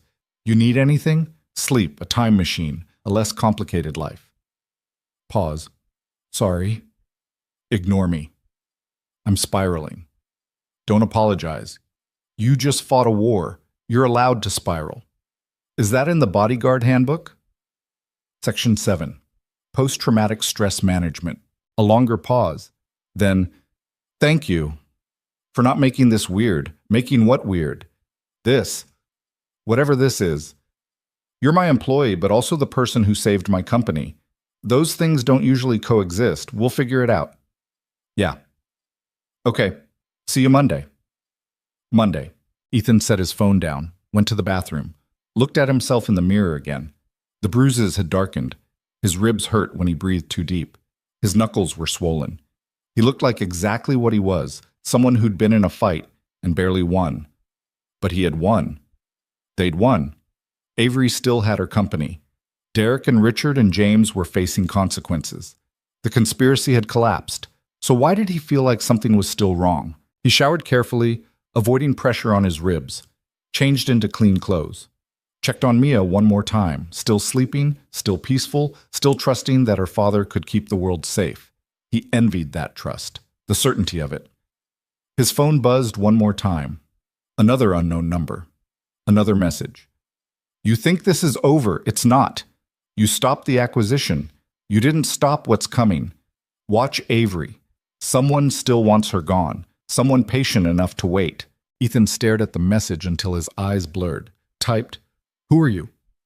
The response came fast.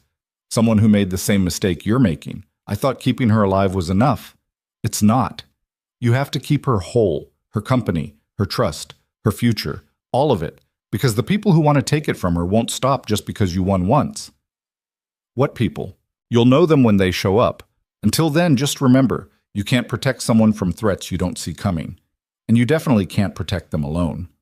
The conversation thread deleted itself, just like before, like it had never existed. Ethan forwarded a screenshot to his personal email before it disappeared completely. Sat on his couch in the dark apartment, thought about unknown threats and patient enemies, and the weight of protecting someone whose value made them a target. He thought about Mia sleeping in the next room, about the paycheck that had changed their lives, about Avery standing in that boardroom destroying her own board of directors to save her company. And he thought about the message. You can't protect them alone. Maybe that was true. Maybe he needed help. Maybe trying to be a one-man shield was pride disguised as duty. But right now, alone was all he had. So he'd have to be enough. He set an alarm for 6 a.m., lay down on the couch because walking to his bedroom felt like too much effort, closed his eyes, tried to sleep. The last thought before unconsciousness took him was simple and clear.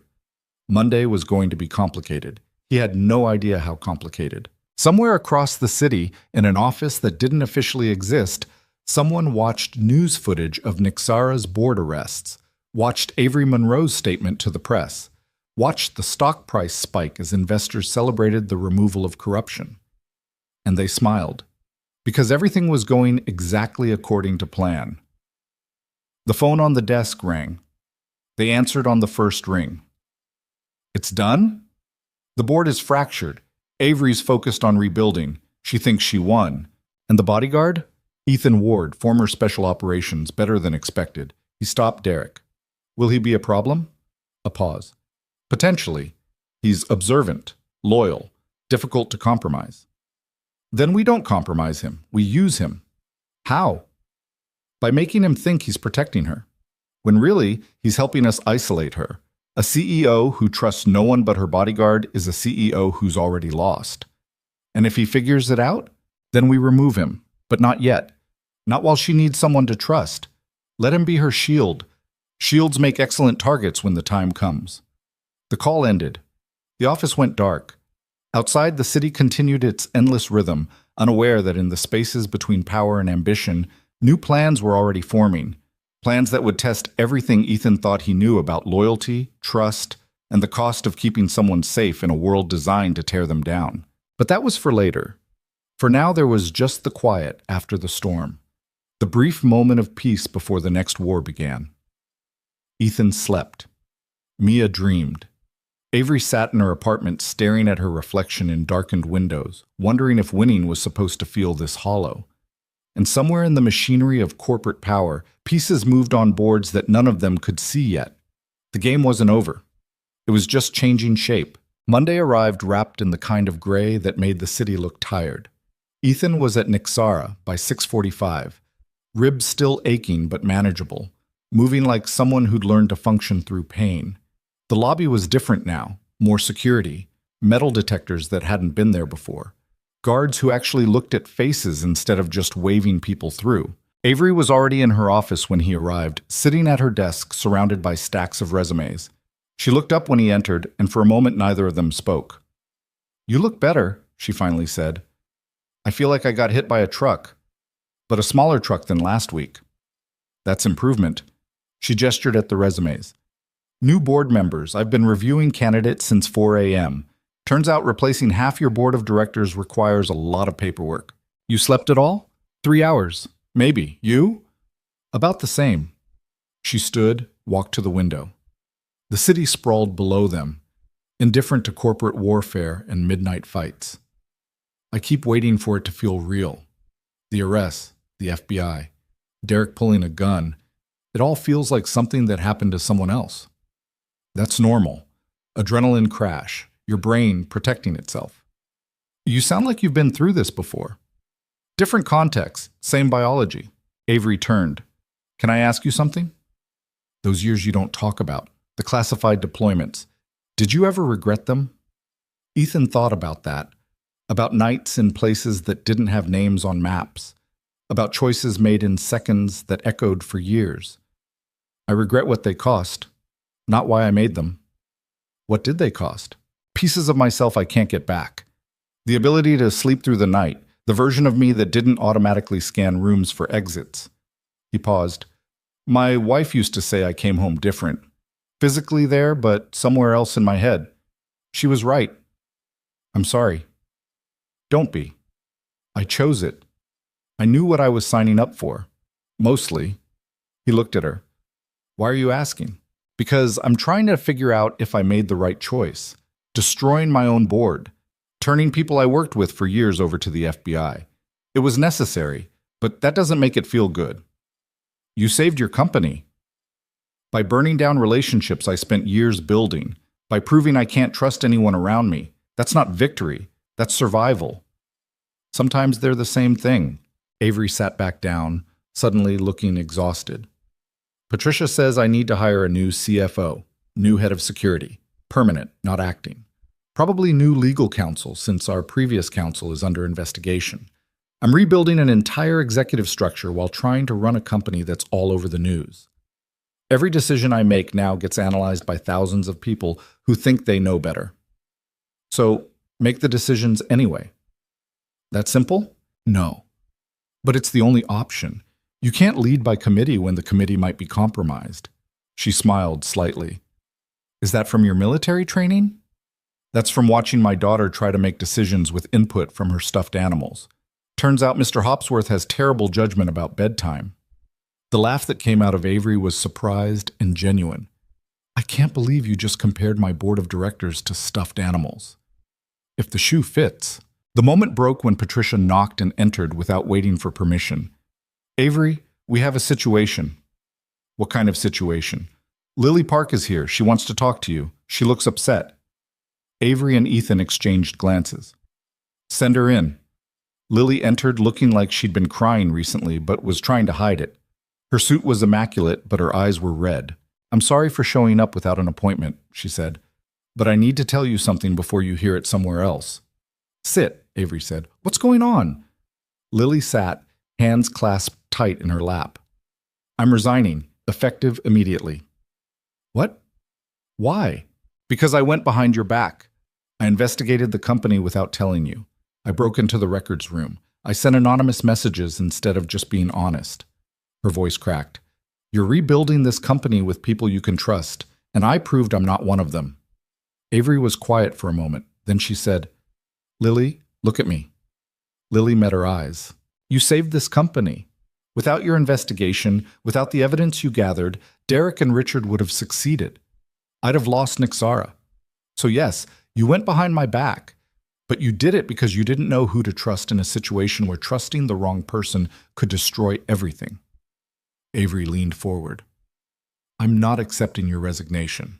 I'm promoting you. What? VP of Operations isn't big enough for someone who spent 3 months investigating fraud while doing their actual job. I'm making you Chief Operating Officer. You'll report directly to me. You'll help rebuild this company, and next time you find something wrong, you'll tell me immediately instead of playing detective alone. Deal? Lily's eyes filled with tears again. You're serious? Completely. We need people who care enough to risk their careers doing the right thing. That's you. I don't know what to say. Say yes. Yes, okay. Yes. Lily wiped her eyes. Thank you. I won't let you down. I know you won't. Now get out of my office. You have a company to help run. After Lily left, Avery turned to Ethan. See? Sometimes trust is a choice you make despite evidence, not because of it. Is that directed at me? Maybe. You're still treating this job like a solo operation, refusing to let anyone help, thinking you have to carry everything alone. I'm supposed to protect you. That's a solo job. No, it's not. You proved that when you worked with Lily to gather evidence, when you trusted her information, even though she'd been hiding things. You can't protect me from everything, Ethan, and trying to will just break you. Before he could respond, Patricia appeared again. Avery, Detective Morris from the NYPD is here. He says it's about the case. Detective Morris was in his 50s, with the kind of face that had seen too much and stopped being surprised by human nature. He shook Avery's hand, nodded at Ethan. Ms. Monroe, I wanted to update you on the investigation. Derek Vale is cooperating fully. He's provided testimony about Richard Sawyer's involvement with Meridian, the payments made to board members, and the plan to force the acquisition. What about James? Avery asked. CFO Morrison is also cooperating. Between the two of them, we're building a comprehensive case. The federal prosecutor thinks she can get convictions on all major charges. He paused. But there's something else. Derek mentioned a name during questioning, someone he said was coordinating everything from outside the company, someone he only knew as the broker. Ethan felt his spine straighten. Did he identify this person? No. All contact was through encrypted messages and anonymous payments. But Derek claims this broker was the one who approached him originally, who recruited Richard Sawyer, who knew exactly which board members were vulnerable to financial incentives. So someone's still out there, Avery said quietly. Potentially. We're investigating, but without more information. Detective Morris spread his hands. I wanted you to be aware. Take precautions. If this broker sees you as an obstacle, they might try again. After he left, Avery sat very still. Ethan could see her processing, calculating, running scenarios. You're thinking about the messages, he said. The warnings. About threats from inside, about being patient. She looked at him. What if Derek and Richard weren't the real threat? What if they were just, what's the word, pawns? Then someone's playing a longer game. And we don't know who. Ethan's phone buzzed. He pulled it out, saw another message from the unknown number. You're close. The broker isn't trying to buy Nexara. They're trying to break it, make it worthless, then buy the pieces. Avery needs to look at who benefits if the company fails, not who benefits if it sells. He showed the message to Avery. She read it twice. Who keeps sending these? I don't know, but they've been right about everything so far. That doesn't make it less creepy. She stood, started pacing. Who benefits if Nexara fails? Our competitors, obviously. Shareholders who shorted the stock. Companies that want our patents and technology but don't want to pay full price. She stopped. That's dozens of potential suspects. Unless we narrow it by capability. Who has the resources to coordinate something this complex? Who has the connections to recruit board members and security personnel? Who has the patience to run a multi-year operation? Avery pulled up something on her computer. Meridian doesn't have that kind of operational sophistication. They're an acquisition firm, not a spy network. But there are 3 or 4 corporations that do. She typed rapidly. Zenith Industries. They've been trying to break into pharmaceutical research for years. Couldn't compete on innovation, so they started buying up smaller companies. Nixara's patents would be worth billions to them. Would they have the patience for this? Their CEO, Marcus Reeves, is former military intelligence. He's known for long-term strategic planning, very patient, very ruthless. She pulled up a photo. Ethan didn't recognize the face, but something about the eyes bothered him. Cold, calculating. Can you prove he's involved? Not yet, but I can start looking. She called Patricia.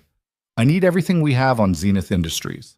Acquisitions, board structure, financial statements, any connections to Meridian or our former board members, and I need it quietly. Don't tell anyone what you're researching. Understood. The next 3 days were a blur of investigation disguised as normal business operations. Avery met with new board candidates while Ethan reviewed security footage and access logs.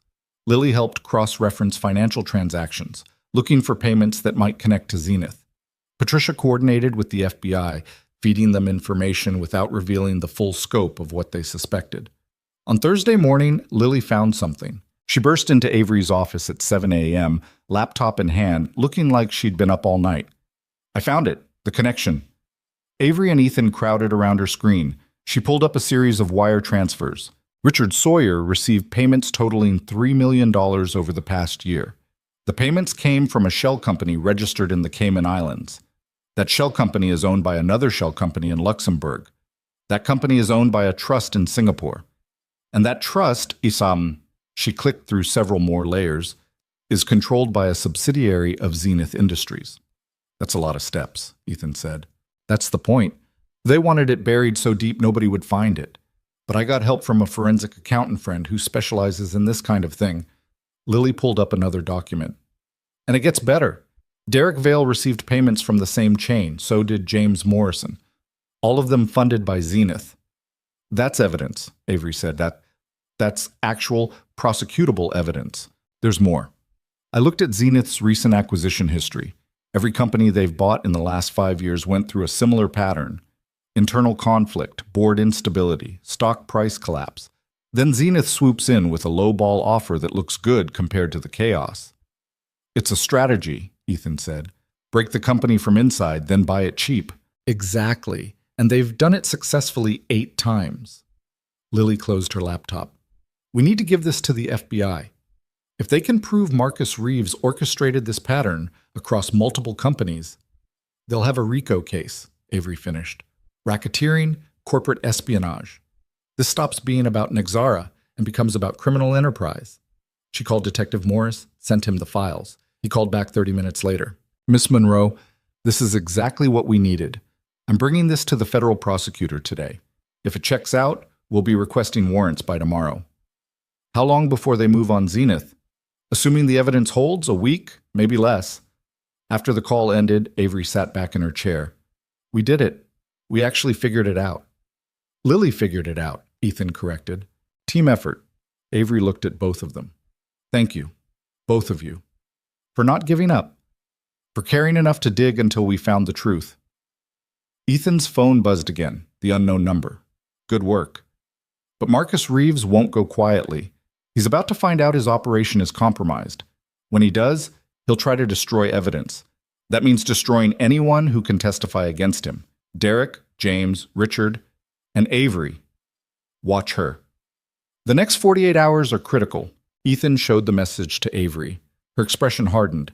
So even after we win, we're still in danger. Until they arrest him, yeah. After that, he's someone else's problem. I'm tired of being someone's target. I know, but we're close. Just a little longer.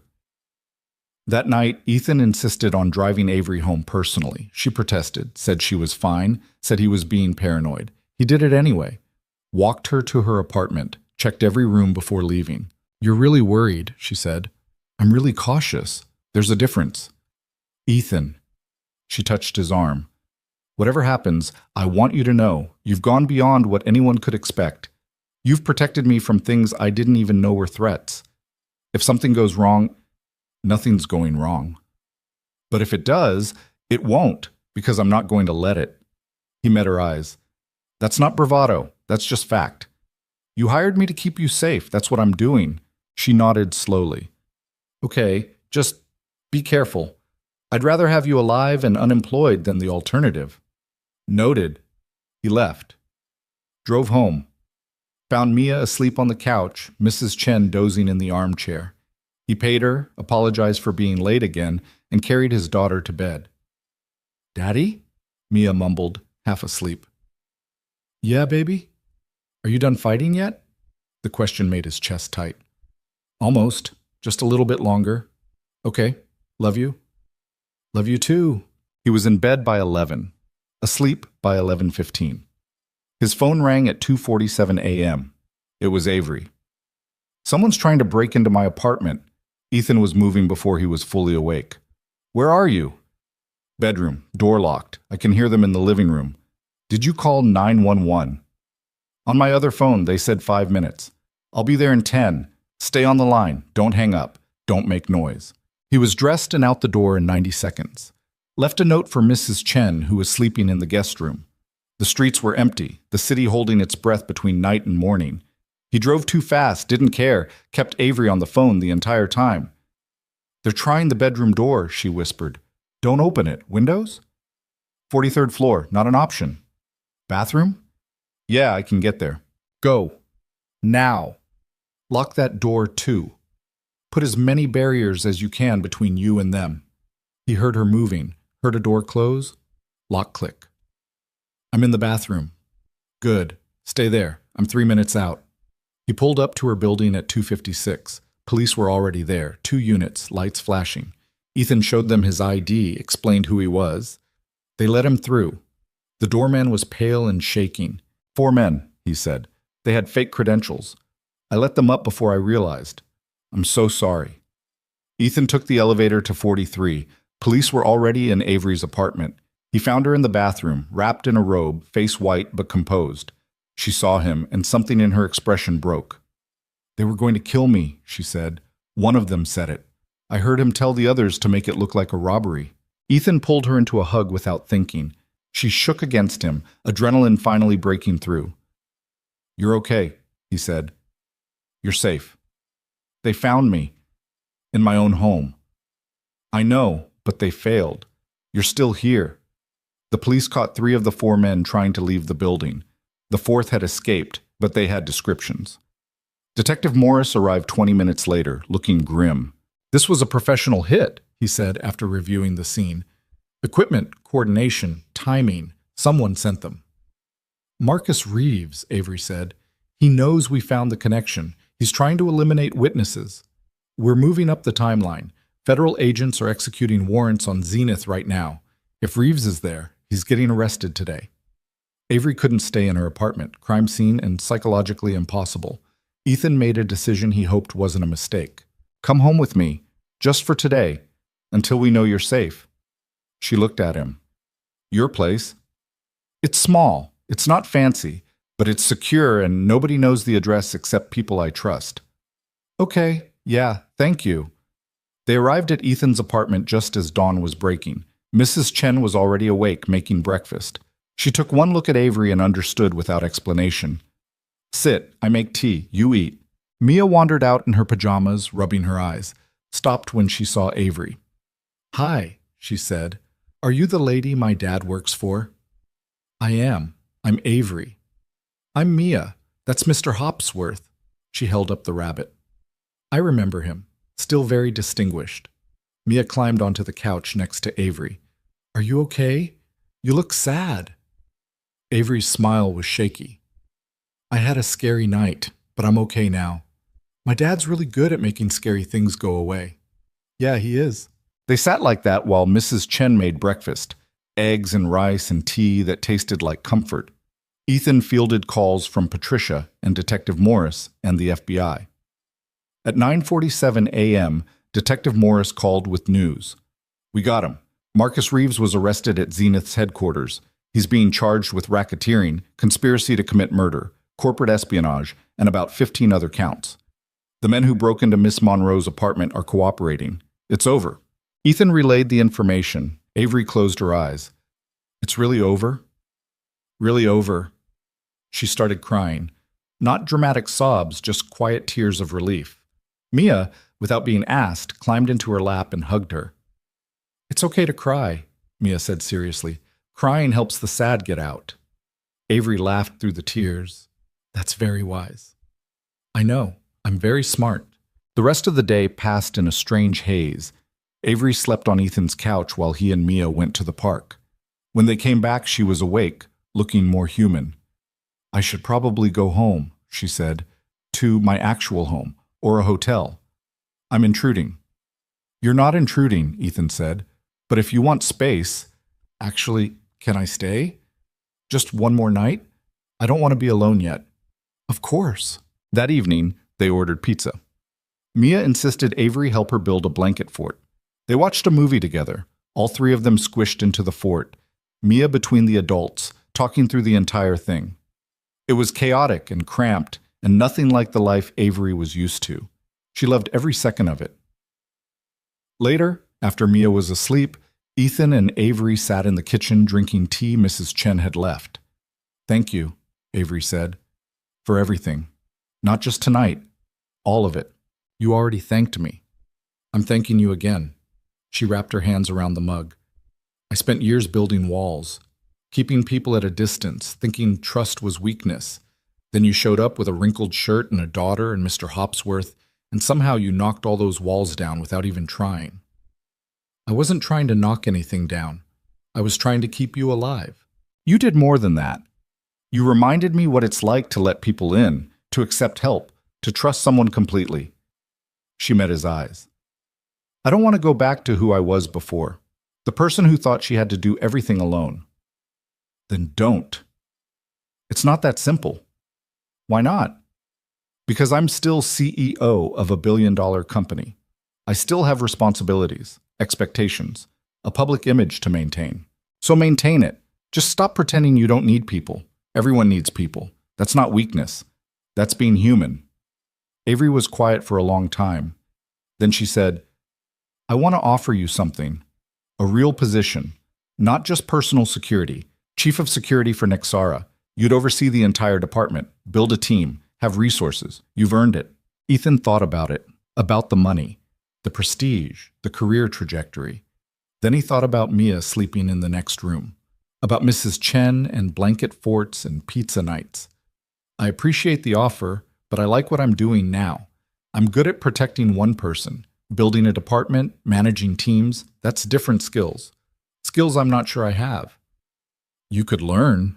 Maybe, but I'd rather be great at this than mediocre at something bigger. He paused.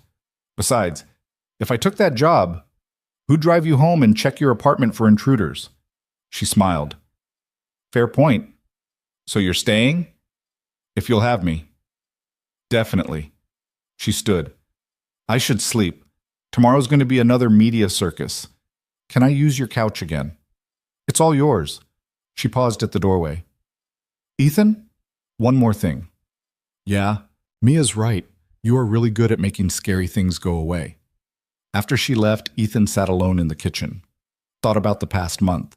About how one interview had turned into a conspiracy and a gunfight and arrests that made national news.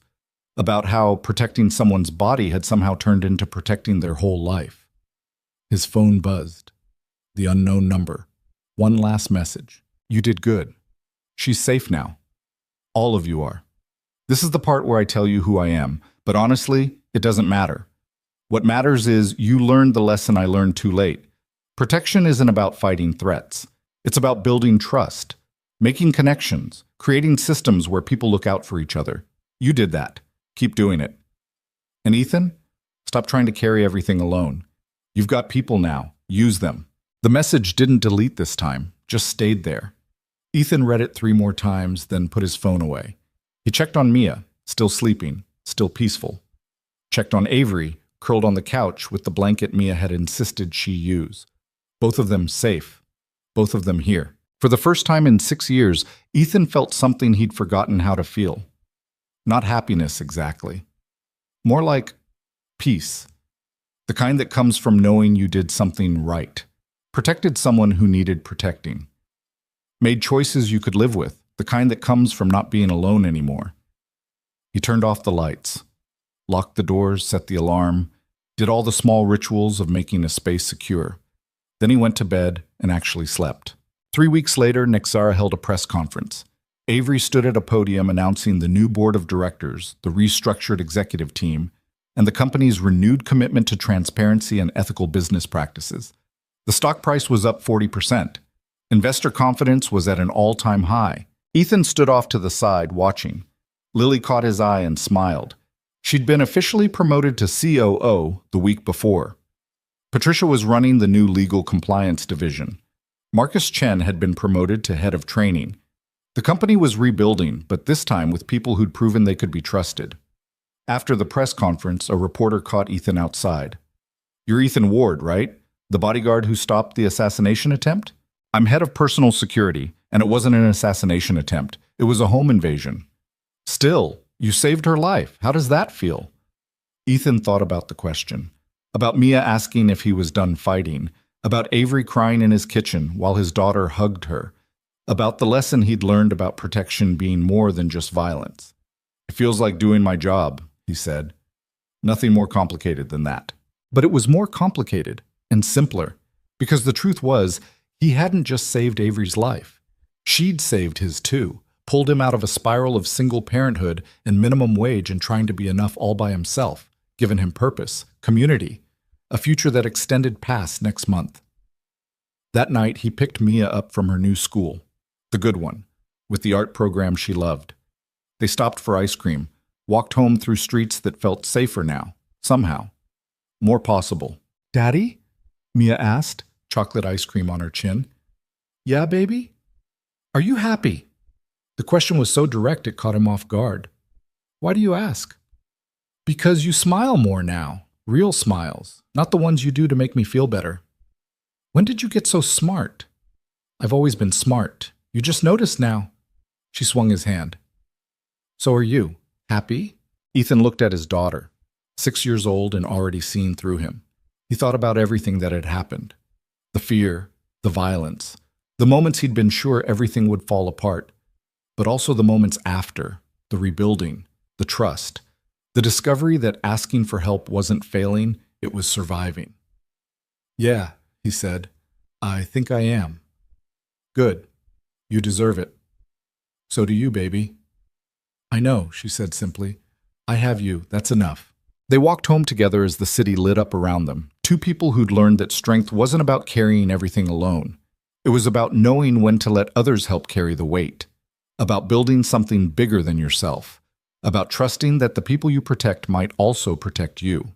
Above them, in her apartment that felt less empty now, Avery stood at her window looking out at the same city. She'd won, kept her company, survived a conspiracy that should have destroyed her, but more than that, she'd learned that winning didn't mean doing it alone. It meant finding people worth fighting alongside, worth trusting, worth letting in. Her phone buzzed. A text from Ethan. "Mia wants to know if you're coming to her school play next week." "She's a tree. Very important role." Avery smiled, typed back. "Wouldn't miss it. Trees are crucial to any production. She'll be thrilled." "See you Monday? See you Monday." She set her phone down, looked at the city, felt for the first time in years like she wasn't fighting it anymore. Like maybe, just maybe, she'd found a way to be both the CEO who built empires and the person who showed up for school plays. Like maybe being human wasn't a weakness after all. Somewhere in the machinery of the world, there would always be new threats, new conspiracies, new people who wanted to tear down what others built. That was the nature of power, the cost of success. But there would also be people like Ethan, who showed up with wrinkled shirts and refused to quit. People like Lily, who spent months investigating alone because they believed in doing the right thing. People like Mia, who understood that crying helps the sad get out and that trees are important roles. And maybe that was the real lesson. Not that you could protect yourself from every threat, but that if you built the right connections, trusted the right people, and stayed true to what mattered, you could survive anything. Not alone, never alone, but together. The city lights glowed against the darkness. 3 people in 3 different places, connected by choices made and trust earned, a father and daughter. A CEO, learning to be human. A found family built from necessity and strengthened by choice. The story could have ended differently, should have by most measures, but it didn't. Because sometimes, when you stop trying to carry everything alone, when you let people in despite the risk, when you choose trust over fear, sometimes you get to keep what matters. Sometimes you get to win. And sometimes that's enough.